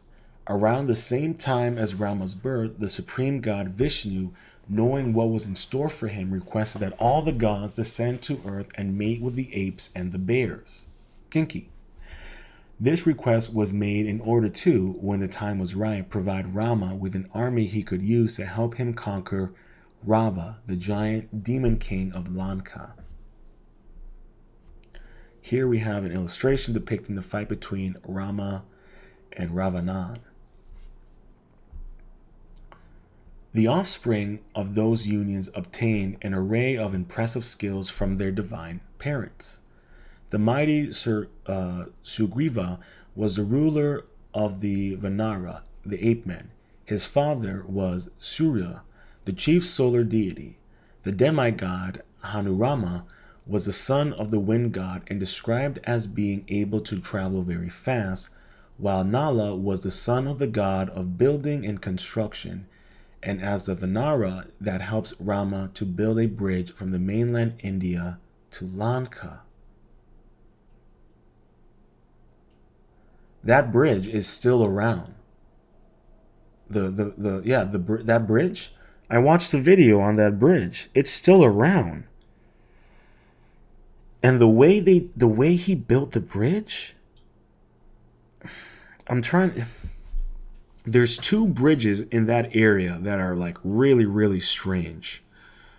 But if I'm correct, this bridge from this story was built using floating rocks. I kid you not.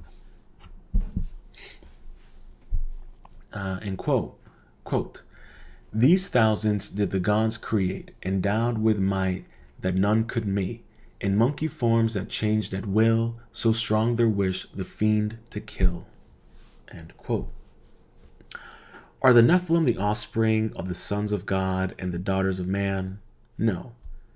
They were the race of earth-born giants who lived before the creation of man. They are a group who revolted against the gods in antiquity. They are also the ones responsible for the creation of mankind. Additionally, based upon the references that come to us from the Ramayana, it does seem clear when the gods mated with ape men, their offspring were men of renown, heroes, or individuals who are valiant or brave. And again, I'll say, after this, please check out my two-part series on the mainstream academia and the lost race of giants. So we continue on to the Dead Sea Scrolls.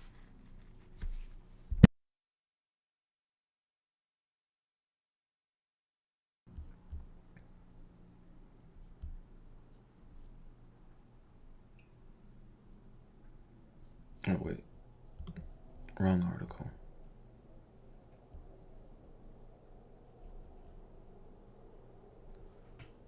Wait. Oh, give me a moment, guys. I made a boo-boo. Give me a quick moment.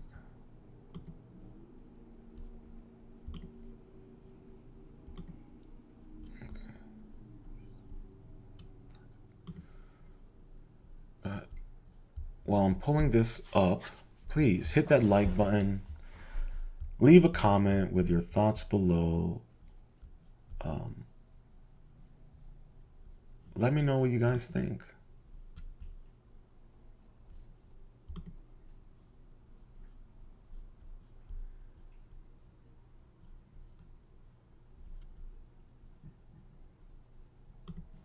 Okay.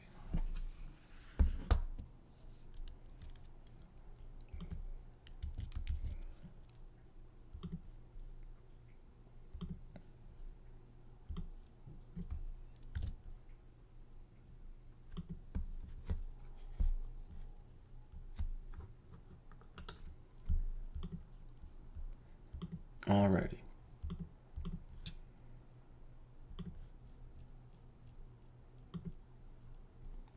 Here we go. This article is written November 18th, 2017 by Alicia McDermott. Skeletons found near Dead Sea Scrolls likely belong to an Anunnaki religious group. The discovery of the Dead Sea Scrolls has regarded as one of the greatest archaeological finds in history. Almost as interesting as the content of the texts themselves has been the question of who created and cared for them. A recent analysis of skeletons found near the site and dating to the same time period suggests the common assumption of an enigmatic religious group known as the Essenes may be correct. The belief that people living in Qumran at the time of the Dead Sea Scrolls creation were members of the celibate Jewish sect called the Essenes, one of the earliest and also the most popular. These men were said to be the creators and or caretakers of the famed scrolls. However, IB Times notes Bedouin herders, craftsmen, and Roman soldiers have also been proposed as possible inhabitants of Qumran at the time. Science News reports the recent evaluation of 33 skeletons buried at Qumran, interesting number, supports the popular belief that the community was comprised of religious men.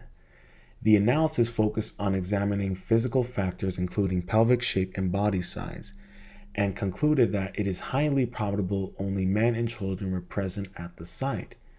3 of the skeletons could not be identified as male or female. This is a change from the previous assessment that 7 of the skeletons were female. Okay. Intriguing. And here we have photographic images of the skulls found at Qumran. Radiocarbon dating of the Qumran skeleton bones placed the body at approximately 2,200 years old. This is close to the time when the Dead Sea Scrolls were estimated to have been written, 150 BC to 70 AD. The estimated age of death for the men ranged from around 20 to 50 years old. The lack of war-related injuries goes against the soldier hypothesis. Anthropologist Yossi Nagar of the Israel Antiquities Authority in Jerusalem said that the men cannot be confirmed as Essenes, but the belief is probable.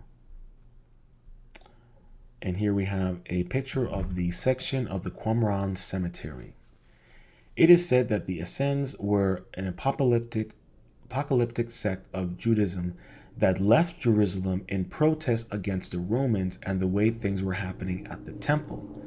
They apparently went into the desert to follow the orders of the prophet Isaiah. The religious group has often been linked to the Dead Sea Scrolls. An expert of Nagar's presentation at 2017 annual meeting of the American Schools of Oriental Research states, quote, "The study proved the uniqueness of Qumran society, supporting the earliest theories which view Qumran as a community of ideological celibate men. The new demographic results and interpretations are infants and women are absent from the skeletal sample. Child proportion in adult age and death distribution match the common descent monocentric societies of the subsequent periods." End quote.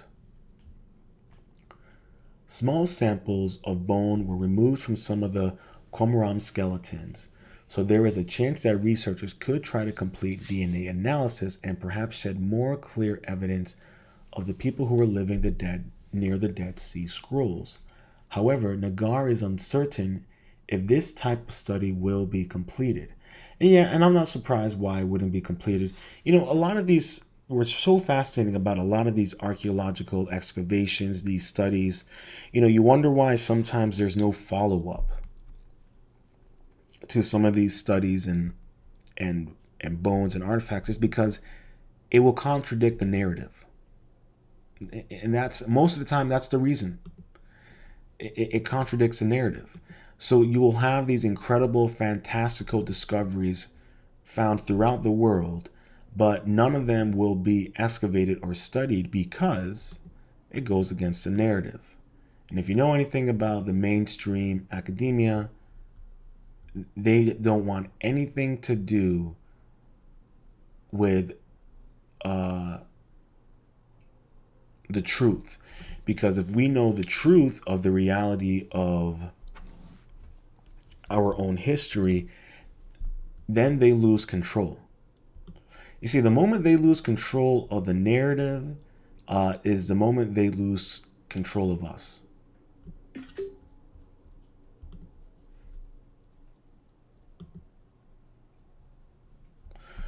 All right. And we have a picture here of the remains of the living quarters in Qumran.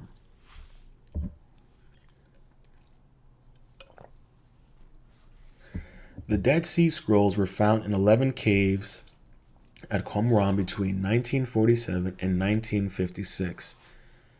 The set of nearly 1,000 manuscripts provides some of the earliest versions of the Hebrew Bible. A 12th cave was discovered in February 2017, but only scroll jars, fragments of scroll wrappings, and a piece of worked leather were discovered. I wonder if the scrolls were already taken. And here we have a picture from the view of the Dead Sea from a cave at Qumran. The first Dead Sea Scrolls were found unintentionally by a Bedouin shepherd at a cave in the vicinity of Qumran. As more texts surfaced over the years, several were put on sale on the black market to private buyers. The issue led the Israeli Antiquities Authority and the Heritage Project to excavate the Judean Desert Caves in 2016 at the Cave of Skulls, a difficult location to reach. Israeli Hassan, Director General of Israeli Antiquity Authority, explained the urgency to find the last Dead Sea Scrolls. Quote, "For years now, our most important heritage and cultural assets have been excavated illicitly and plundered in the Judean Desert Caves for reasons of greed. The goal of the national plan that we were advancing is to excavate and find all the scrolls that remain in the caves, once and for all, so they will be rescued and preserved by the state." Now, he says greed, but I also think it's to hide the truth, to suppress certain knowledge. We're never going to know about those other scrolls that went missing, who has them, who bought them. That's one thing that honestly, personally, really pisses me off, is the fact of these personal collections of various antiquities and artifacts in these billionaires and millionaires' mansions and homes. It's egregious. And so much of that stuff in their collections would rewrite history, would answer questions. It's disgusting, to be honest with you. Completely disgusting. Here we have a fragment from the Dead Sea Scroll collection known as the Damascus Document. So there we have a little intel on the Dead Sea Scrolls and how it all really connects. As we're going through all of this, you're seeing the connections to everything. And if we were to learn more about this community that lived near the Dead Sea Scrolls and may have initially protected them, we would further understand more of our human history and the true narrative, as I like to put it.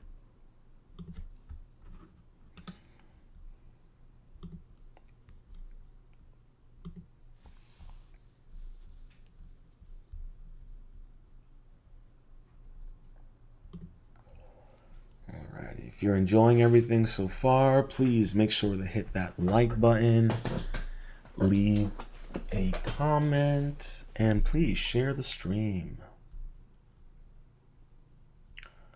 All right.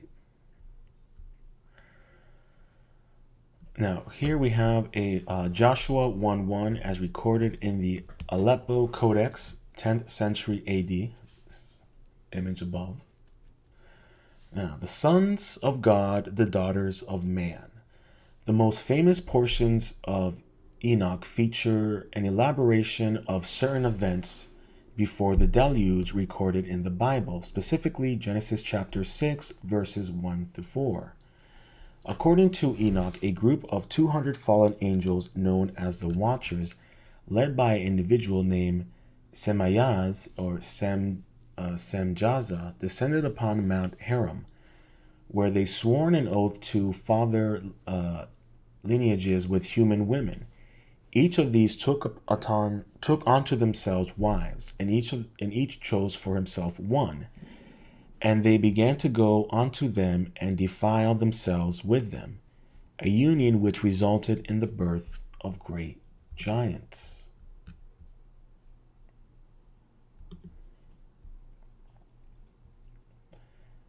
These giants eventually consumed all of the acquisitions of men, and when men could no longer sustain them, the giants turned against them and devoured mankind. Enoch chapter 6 and 7. These activities provoke the action of God, who curses the giants to war against one another, that they may destroy each other in battle, and sends the archangels to bind the Watcher leadership in the valleys of earth. Enoch chapter 10, as well known today. The Hebrew text refer to the powerful beings born to the Watchers as the Nephilim. Location of the sanctuary of Anunnaki. Scholars have found profound similarities between mythologies of the Anunnaki and the Nephilim. In 1971, Edward Lipzinski published a scholarly analysis of several ancient texts, including the Old Babylonian version of the Epic of Gilgamesh, all of which feature important details revealing the true location of the sanctuary of the Anunnaki in ancient Eastern thought and cosmology. Lipzinski found that, in fact, the Old Babylonian version of the Gilgamesh epic identifies Hermon and Lebanon with the dwelling of the Anunnaki. He emphasizes lines 12-21 of the Old Babylonian Gilgamesh, which tell of the destruction of Hambaba and the guardian of Adod and of the gods at the hands of Gilgamesh's companion Enkidu, after which the text states that the two penetrated into the forest, opened the secret dwelling of the Anunnaki, while later mythologies suggest alternate locations for the home of the Anunnaki. Lipzinski explains that the oldest Mesopotamian and Near Eastern Canaanite texts point to the cedar forest of Mount Hermon. Quote, traces of the older tradition can be found in the mention of the mountain which was the abode of the gods, whose accesses were hidden by the cedar forest, whose guardian was Hambaba. The mountain was, we believe, the anti-Lebanon Hermon. The southern range of the anti-Lebanon is therefore likely to be the mountain in whose recesses the Anunnaki dwelled, according to the Old Babylonian version of the Gilgamesh epos. In the Old Babylonian period, the Anunnaki were still the gods in general. Mount Hermon should thus be identified with the dwelling of the gods. End quote. So let's dive in a little bit into the Epic of Gilgamesh, and then we're going to follow up with some intel on Enkidu.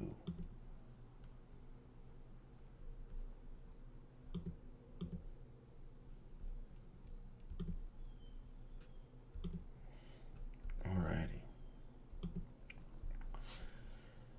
This was written May 19th, 2019 by Gordon Board.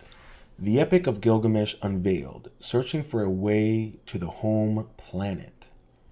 The Epic of Gilgamesh is regarded as one of mankind's greatest literary and historical works.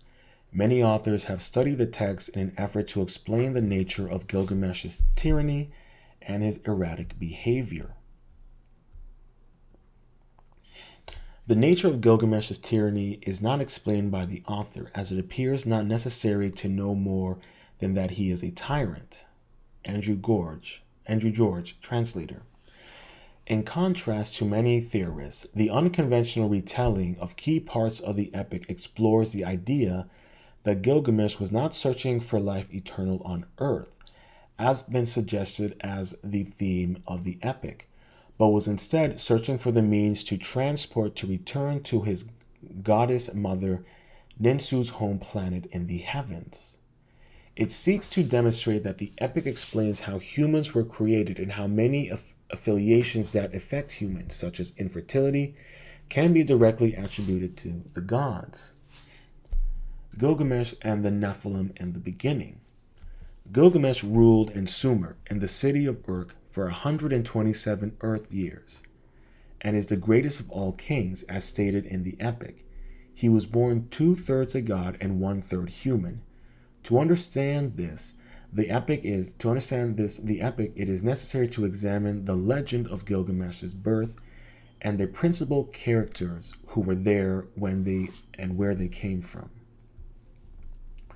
The Nephilim were on earth in those days and also afterward. Nephilim is translated as those who were from the heavens came. And we know that's not necessarily the case.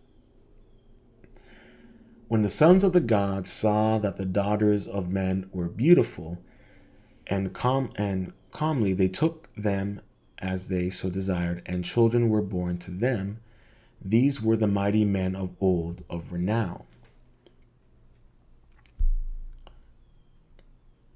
The Nephilim who had arrived on Earth from the heavens above were space travelers who kept their rocket ships and spacecrafts heavily guarded and hidden in the mountains, away from human activity. Quote, a drawing found in the tomb of an ancient Egyptian shows a rocket head above ground in place where trees grow. The shaft of the rocket is clearly stored underground in a man-made silo constructed of tubular segments and decorated with leopard skins, end quote. And this kind of coincides with Bob Lazar, whether you believe him or not. He stated that one of the UFOs that they had gotten was found at an archaeological dig site. Gilgamesh's mother, Ninsun, wild cow of the fold, was a goddess cousin of the god Enlil and the divine ruler on earth, and his father an earthling priest.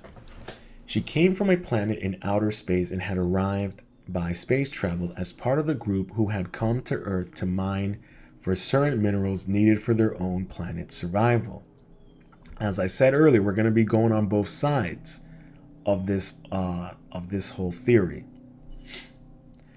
As a child, his mother's knee, Gilgamesh, would have heard all the stories of where his mother came from, all the godly benefits he would receive when he became king, as was his birthright.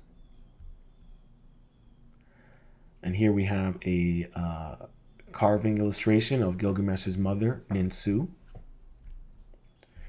And so it came to pass that Gilgamesh, a demigod, fifth in the line of kings, ruler of Sumer, in the city of Urk, would take out his frustrations by day in killing the young men in jousts, and by night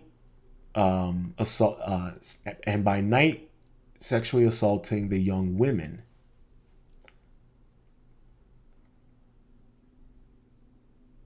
Ius primate noctis, the right of first night. Oh my gosh. Oh wow. Oh, that's egregious. Gilgamesh's mother creates Enkidu. To the creation chamber she sent where the first Homo sapiens had been genetically designed. Using ovum from the earthling female and semen from the minor god, a fertilized egg is created using a process similar to modern-day in vitro fertilization and is implemented into the surrogate earthling female. In the wild, he was born, Enkidu, the hero friend for Gilgamesh. In the Enuma Elish epic of creation, quote, you spawn of a fish who knew no father, hatching of a terrapin and turtle who sucked no mother's milk.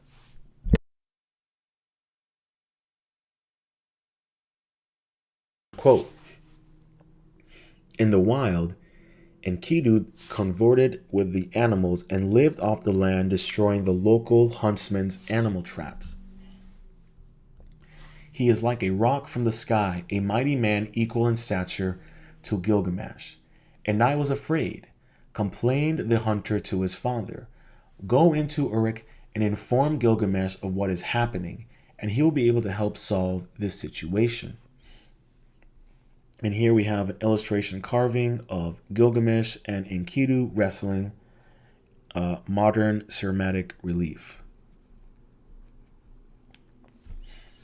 It was given to Shamhat, a priestess in the temple at Sumer, to enlighten Enkidu of his humanity and bring him to Uruk to meet the king. The hunter took the Shamhat to the war hall to await the arrival of the wild man and his animal friends, and in due course they arrived. Upon seeing Shamhat, who had disrobed, Enkidu's curiosity was aroused and he approached her. Quote,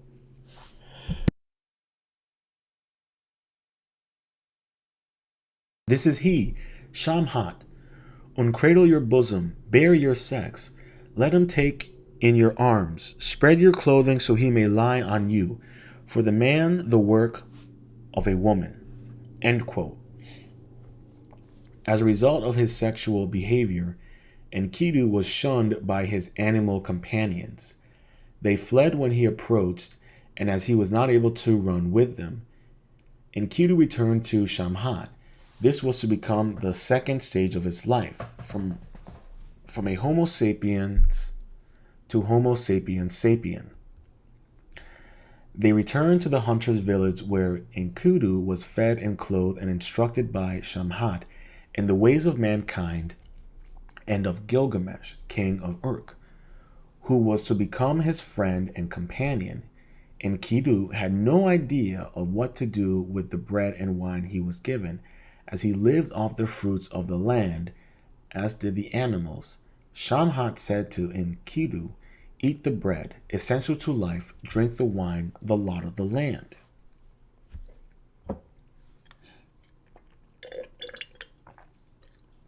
Excuse me, just getting a sip. Some soda. Enkidu ate and drank a full 7 goblets until he was fully sated. His heart grew merry as he sang and danced. He was showered, shaved, anointed with oil, and clothed and armed with weapons, becoming like a god. They continued their journey. As they approached the city, Shamhat informed Enkidu that a betrothal was about to take place and that Gilgamesh would be duty seeking his right of first night. Oh gosh. Oh, betrothed. God, this his right of first night. And at the house of the maiden, Enkidu blocked Gilgamesh's way. There we go. And as they were both heavily armed, he was surprised when Gilgamesh discarded his weapons. He was further surprised when Gilgamesh told him that the gods settled all their disputes by wrestling. The walls shook and the doors rattled as the two men went hammer and tongs, one after the other, getting the upper hand before exhausted. They halted the affray evenly matched. They stood up and embraced, Gilgamesh knowing that at last he had an equal and companion who would become his friend. Now, if you don't understand the concept of first night, it's essentially when a woman gets married, the king or lord of that area spends the wedding night with her. So that's what that means. Sloppy seconds for the husband. Gilgamesh invited Enkidu back to his palace, and it was while they were having a drink and a general get-to-know-you that Enkidu told about one of his adventures in the mountains of Lebanon. He had discovered that the forest of cedars was guarded by a ferocious warrior with weapons that could destroy a city, and that no living soul could enter, man or beast. And here we have the mountains that Enkidu told Gilgamesh about his adventures in the mountains. Okay. Gilgamesh learns the location of the portal. Gilgamesh knew at once what was being guarded and that it was not trees. This is what he had been searching for but had never been able to discover. The hiding place where the gods had their method of transport hidden. Rocket ships and spacecraft, which they used to travel back and forth to their home planet. He immediately invited Enkidu to take up residence and showed him his suite of rooms and all the benefits befitting a king. When the provisions that Enkidu take him to the heavily guarded site in Lebanon. This was not what Enkidu had expected. He suggested that they should go on a different journey, not as dangerous where they would certainly be killed. However, Gilgamesh was like, brah, hold my beer. He would not have anything change his mind. He knew that this was his chance of a lifetime, where all his desires would be fulfilled, and he would receive a ticket to travel to his mother's home planet. Gilgamesh's mother realized when he came to tell her the news of his discovery that he would be going to his death. She tried to talk him out of going, but when she realized it was futile, she insisted that he must take Enkidu and also some of his men. She also went to see Shamash, the commander of the chief of all the space stations on Earth, to make one last plea to get a ticket for Gilgamesh to travel to their planet, well knowing that no Earthling was allowed to leave the planet by order from Enlil. This was further endorsed by the refusal from Shamash. However, he did promise to protect Gilgamesh as best as he could if he continued on his precarious mission to the mountains of Lebanon. Man, this is sounding. I might have to get this book. It's pretty epic. The journey begins. Gilgamesh and Enkidu set out for Lebanon, a journey of over 3,750 kilometers, 2,330 miles, which would take them 15 days, averaging 155 miles per day. Damn. On the third night, Gilgamesh dreamed a dream of a god passing. His heart stopped beating and he froze.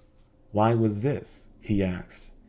Enkidu, wise and knowing, convinced him that all was well and that they continued their march.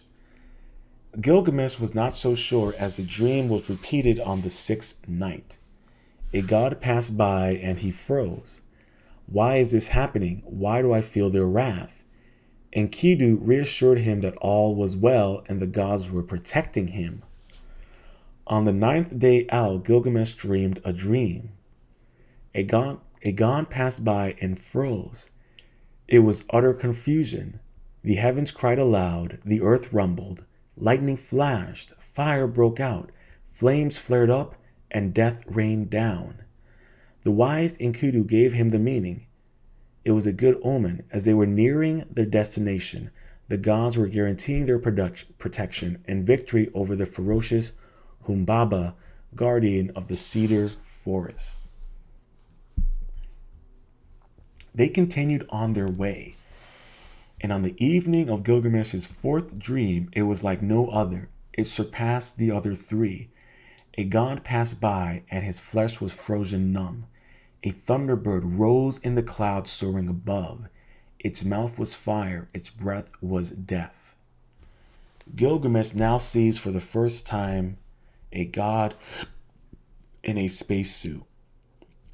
He was strange of form as he stood there in my dream, and he took my arm.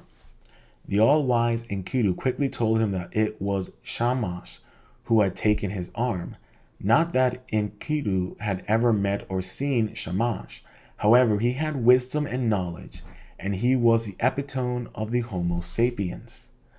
The reckoning within Humbaba was at hand, and the prize was to be won, a ticket for Gilgamesh on the next spacecraft traveling to his mother's home planet. The crucial advantage that Shamash had given to Gilgamesh was that because all the rocket ships and spacecraft had left and were orbiting in space, their automatic weapon protection had shut down to be rearmed on their return. Hambana, on coming out of his fortification to meet and greet Gilgamesh and Enkidu, was surprised to see that they were preparing for battle. Quote, "You spawn of fish who knew no father, hatchling of terrapin and turtle, who sucked no mother's milk. You were given the art of speech. I should have tied you to a tree and let the ravens peck out your eyes. You are no match for me." End quote. Gilgamesh and Enkidu prevailed upon Humbaba, and even though he begged for mercy from Gilgamesh, when it seemed he would grant Humbaba his request, Enkidu refused, as he knew the great god Enlil would not look favorably on what had taken place. So here we have a carving of Gilgamesh and Enkidu's fight with Humbaba. After they had killed Humbaba and entered into the forest, the dismay of Gilgamesh, it was deserted. He had been thwarted by the gods again. Gilgamesh had not yet realized that it was his one-third humanity that was his Achilles' heel, preventing him from leaving Earth for his mother's home planet. Homeward bound and onward to another adventure, Gilgamesh and Enkidu took with them a cedar tree from the forest, as that was the purpose of their trip. Enkidu reminded Gilgamesh, and as they neared Urk, Ishtar, the goddess of love and war, propositioned Gilgamesh, who scorned her advances, reminding her of all of her past lovers whom she discarded. See, even Gilgamesh, he had no time for 304 goddesses. I respect that. I can respect this man. Shout out to Gilgamesh for not putting up with those 304 goddesses. Quote, "On the beauty of Gilgamesh, Lady Ishtar looked with longing. Come, Gilgamesh, be you my groom. O grant me your fruits." End quote. Typical. So that's typical of that 304 behavior. Give me that seed. Look at this. And Gilgamesh had no time for it. This brother had no time for that type of behavior. I respect it. Shout out to Gilgamesh. Shout out to all my Gilgameshes out there rejecting the 304s. Here we have a carving of Gilgamesh who rejected Ishtar as she fled, as well as she should. Gilgamesh was not thinking clearly. Still smarting from his obvious disappointment, he missed another opportunity to leave Earth by refusing to take up Ishtar's proposal.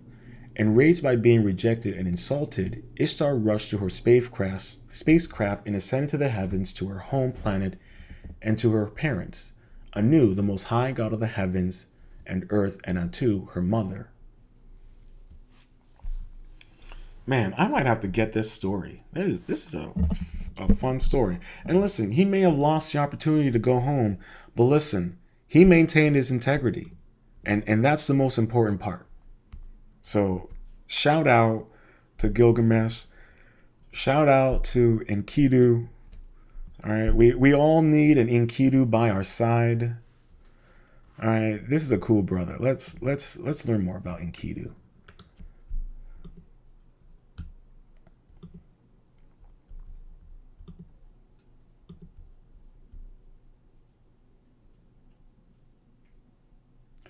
Forget death. Okay, this was written May 9th, 2017. Forget death and seek life.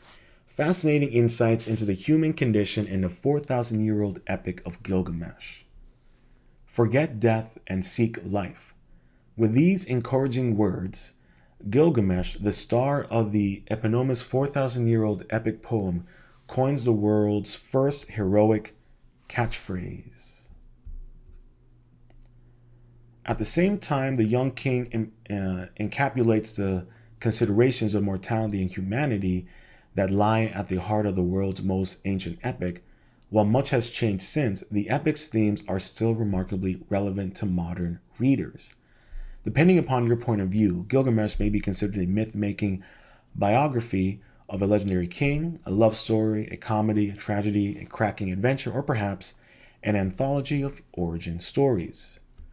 All these elements are present in the narrative, and the diversity of the text is only matched by its literary sophistication.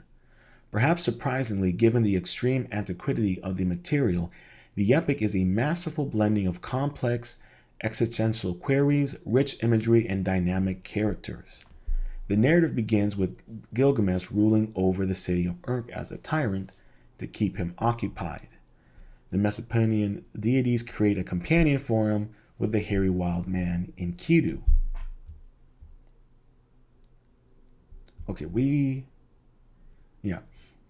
So Gilgamesh sets about civilizing Enkidu, a feat achieved through the novel means of a week of sex with the wise priestess Shamhat, whose very name in Akkadian suggests both beauty and voluptuousness. So that's all it took, was a week of sex with a wise priestess. I can see what I'm lacking in my life right now, is a wise priestess. I gotta get on that. Gilgamesh and Enkidu became inseparable and embarked on a quest for lasting fame and glory. The hero's actions upset the gods, leading to Enkidu's early death. What? Enkidu dies? Spoiler. I mean, this is, several thousand-year-old story, so, we're all kind of late to the party. The death of Enkidu is a pivotal point in the narrative. The love between Gilgamesh and Enkidu transforms the royal protagonist, and Enkidu's death leaves Gilgamesh bereft and terrified of his own mortality. The hero dresses himself in the skin of a lion and travels to find a long-lived Great Flood survivor, Untamanapasin, often compared with the biblical Noah. After a perilous journey over the waters of death, Gilgamesh finally meets Utan and asks for the secret to immortality. And one of the earliest literary anticlimaxes, Utan tells him that he doesn't have it. The story ends with Gilgamesh returning home to the city of Urk. Oh, that's very anticlimactic. Or you know what? Very fitting. That kind of reminds me of the ending of The Alchemist. Now that one I'm not going to spoil because I really love that book.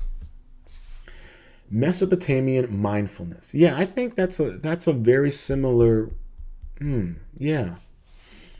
Mesopotamian mindfulness. Gilgamesh and his adventures can only be described as superlative terms during his legendary journeys. The hero battles deities and monsters, finds and loses the secret to eternal youth, travels to the very edge of the world and beyond.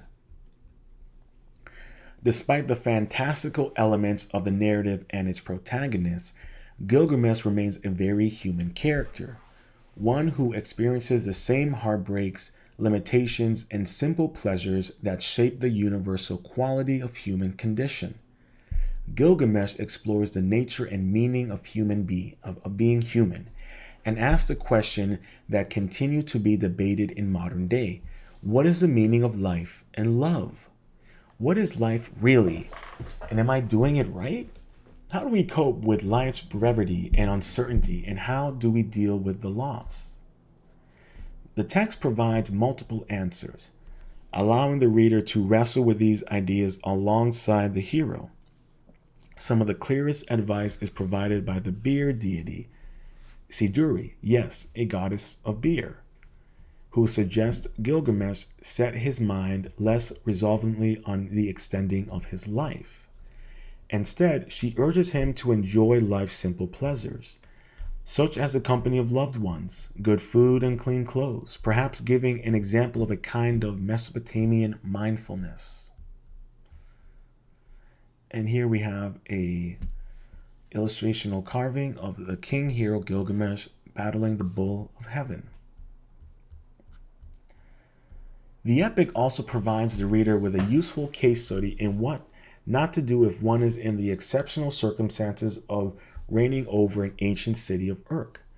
In ancient Mesopotamia, the correct behavior of the king was necessary for maintaining earthly and heavenly order. Despite the gravity of his royal duty, Gilgamesh seems to do everything wrong. He kills the divinity-protected environmental guardian, Humbaba, ransacks his precious cedar forest. He insults the beauteous goddess of love, Ishtar, and slays the mighty bull of heaven. He finds the key of eternal youth, but then loses it just as quickly to a passing snake, in the process explaining the snake's renewal after shedding its skin.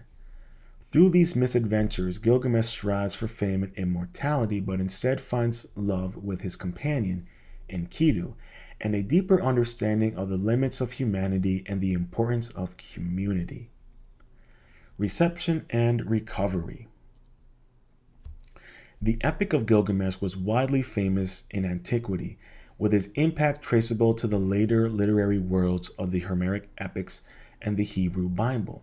Yet, in modern day, even the most erudite readers of ancient literature might struggle to outline its plot or name its protagonists. So here we have a statue of Gilgamesh at the University of Sydney. To what might we owe this modern-day cultural amnesia surrounding one of the world's greatest works of ancient literature?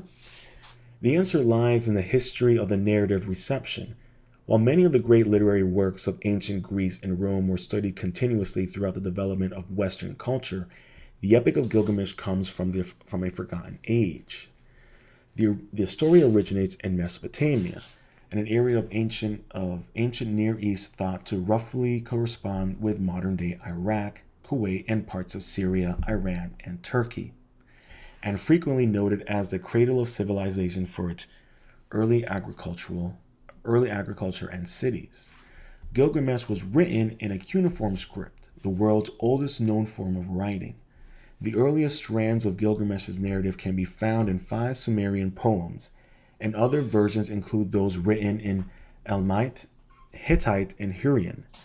The best-known version is the standard Babylonian version written in Akkadian, a language written in cuneiform that functioned as the language of diplomacy in the 2nd millennia BCE. The disappearance of the cuneiform writing system around the time of the 1st century CE accelerated Gilgamesh's sharp slide into anonymity.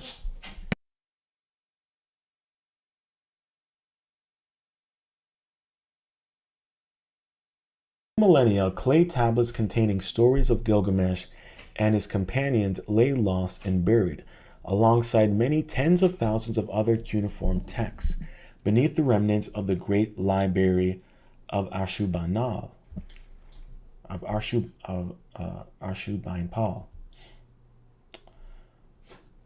Here we have a picture of one of the tablets of the Epic of Gilgamesh. The modern rediscovery of the epic was a watershed moment in understanding of the ancient Near East. The 11th tablet of the epic was first translated by self-taught cuneiform scholar George Smith of the British Museum in 1872. Smith discovered the presence of an ancient Babylonian flood narrative in the text with striking parallels to the biblical flood story in the book of Genesis. The story is often repeated, although it may be apocryphal, that when Smith began to decipher the tablet, he became so excited that he began to remove all of his clothing. From these beginnings in the mid-19th century, the process of recovering the cuneiform literary catalog continues today. In 2015, the publication of a new fragment of the tablet by Andrew George and Farouk al-Rawi made international news. The fragment's discovery coincided with increased global sensitivity to the destruction of antiquities in the Middle East in the same year. The Washington Post juxtaposed a heartwarming story of the find against the destruction and looting in Syria and Iraq. Ancient ecology. The new section of the tablet contains ecological aspects that resonate with modern day concerns over environmental destruction. Of course, there are potential anachronisms in projecting environmental concerns on an ancient text composed or to the Industrial Revolution. Yeah, let's not go there. Let's not start conflating those two things together. Yet the undeniable sensitivity in the epic's presentation of the wilderness is illuminating, considering the long history of humanity's interaction with our environment and its animal inhabitants. Yeah, I want to get this book of the Epic of Gilgamesh, because this is a fascinating story. And and reason why I wanted to make sure we cover all of this in relation to the Anunnaki, because the Anunnaki are prevalent to the story of Gilgamesh. All of this information, it's all connected, and it gives us an idea of what we need to interpret and what we need to look for. And like I said, whether or not you want to believe in Zachariah Sitchin or Eric Van Donovan, that's for you to make up your own decision on that. But what is important here for us to know is that these stories are told constantly, over and over and over again, from various time periods and various civilizations. Heaven and earth join. Lipinski also points out the fact that Mount Hermon was considered the guardian of international treaties in the ancient world, and connects this tradition with the oath sworn by the Watchers in 1 Enoch. Incorporating apocryphal texts such as the Testament of the 12 Patriarchs and 1 Enoch into his study, Lipinski concludes, quote, Mount Hermon is the cosmic mountain which joins the earth with the lowest heaven. The same conception lies behind the episode of the sons of God in the book of Enoch. Celestial beings gather on the summit of Mount Hermon because this is the mountain of the gods, the Canaanite Olympus. End quote. And this kind of falls similar with Gilgamesh and him trying to get to the heavens, to go visit his mom's home planet. You can see the similarities. Mount Hermon is located in the southern end of anti-Lebanon mountain range, straddling the borders of Syria and Lebanon. Hermon's highest peak reaches 9,232 feet. The area abounds with ancient altars going back a millennia, and was still the host of shrines and rituals as recently as the time of Constantine the Great. Of further significance is the fact that Gilgamesh was renowned in the ancient world for obtaining knowledge from the pre-flood antediluvian world, as stated by the Urgut epic of Gilgamesh, lines 5 and 9. Quote, he explored everywhere the seats of power. He knew the totality of wisdom about all things. He who traveled the distant road to the utter Napasi, who crossed the ocean, the wide sea, as far as the sunrise. He brought back tidings from the antediluvian age. Now, like I was saying earlier in the live stream, the concept that the Mesopotamians were kind of the foreground, the beginning foundations for pre-Diluvian society and races. And what I mean by races, I mean, post-Diluvian, post-deluge or pre-deluge, you had the giants, you had these pygmies, you had these various family branches of humans that were occupying the planet.